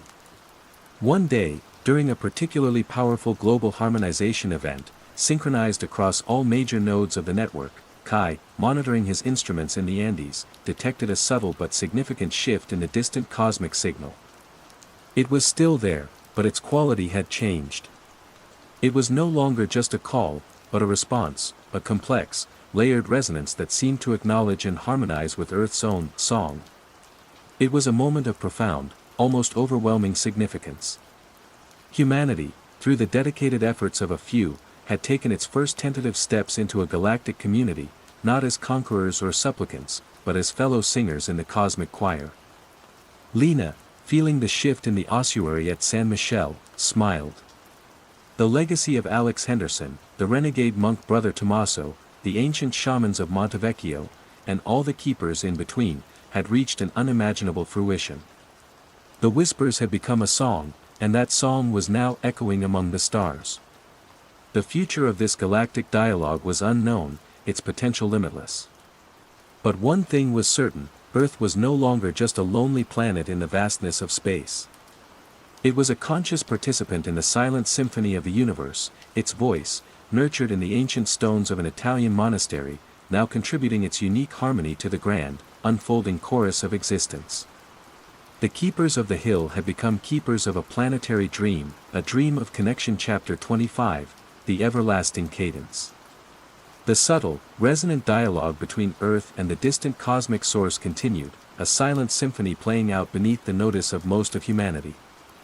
The harmonic network, now a mature, deeply integrated global community, understood that this was not a conversation with a defined beginning or end, but an everlasting cadence, a continuous process of attunement and mutual learning. Lena and Kai, having guided the network into this new era of galactic participation, eventually passed on their stewardship. New keepers emerged, not through formal appointment, but through a natural recognition of their resonant capacity, their wisdom, and their dedication to the principles established by Alex and Ilara. Each generation brought new perspectives, new sensitivities, refining the planetary song and deepening the dialogue. San Michele remained the spiritual heart of the network, its ancient stones imbued with an almost palpable history of connection. The ossuary, with its enigmatic slab, was a sacred space, a place where resonators could touch the foundational energies and reconnect with the lineage of the keepers. The blue light, though still subtle, was a constant presence now, a gentle reminder of the ongoing cosmic communion. The work of the network became increasingly focused on planetary healing. They understood that Earth's ability to resonate clearly in the galactic choir was directly linked to its own internal harmony. They channeled their collective intent and resonant practices towards addressing the deep ecological and social wounds of the planet, working to soothe discord, foster empathy, and promote sustainable ways of living. Their efforts were not about grand, sweeping interventions, but about nurturing countless small points of light, fostering resilience and coherence from the ground up. They developed resonant sanctuaries in diverse ecosystems around the world: deserts, rainforests, mountain ranges, even blighted urban areas. These were places where the principles of harmonic living were practiced, where nature was revered, and where people could come to reconnect with themselves, each other, and the deeper rhythms of the earth. These sanctuaries became living laboratories for a new kind of human civilization, one founded on interconnectedness and respect for all life. The distant cosmic signal continued to evolve, its patterns growing richer, more complex, reflecting a deepening engagement. Sometimes, the network would receive influxes of information that translated into breakthroughs in understanding fundamental physics, new forms of art that touched the soul in profound ways, or deeper insights into the nature of consciousness itself. These were not gifts to be hoarded, but inspirations to be shared, integrated, and woven into the fabric of human culture. Centuries might pass between one keeper and the next at San Michel feeling a particularly lucid download, but the understanding was that the connection was constant, the learning continuous. The role of the keeper was less about active translation and more about maintaining the integrity of the resonant field, ensuring that Montevecchio remained a clear and stable tuning fork for the planet. The other consciousness that Alex had first encountered never returned in its singular form. The network came to understand that it had likely been a scout, an initial point of contact from a vaster, more diffuse collective of cosmic intelligence. The ongoing dialogue was now with that broader collective, a multifaceted conversation with the mind of the universe itself. Humanity, as a whole, slowly, almost imperceptibly, began to shift. The old paradigms of separation and conflict, while still present, were gradually being overshadowed by a growing awareness of global interdependence and a yearning for deeper meaning. The subtle influence of the harmonic network, like an underground river, nourished the roots of this transformation. The story of Alex Henderson, the architecture student who heard whispers in an old monastery, became a cherished legend within the network, a reminder of the profound potential that lies within each individual to connect with something vast and sacred, and the extraordinary journey that can begin with a simple act of listening. San Michel, perched on its ancient hill, stood as a timeless monument, not just to its human builders, but to the enduring dialogue between Earth and the cosmos. Its stones, saturated with centuries of focused intent and resonant energy, continued to hum their silent song. The everlasting cadence of the universe played on, and Earth, through the dedicated hearts and minds of the keepers and the harmonic network, was now a conscious, contributing voice in that magnificent, unending symphony. The journey was far from over. Indeed, in the grand scale of cosmic time, it had only just begun. But the foundation was strong, the resonance clear, and the future held the promise of ever deeper harmonies, ever wider circles of connection, echoing out from a small Italian hill to the farthest reaches of the stars, a dream of resonance, a dream as vast and as luminous as the starlit sky above Montevecchio.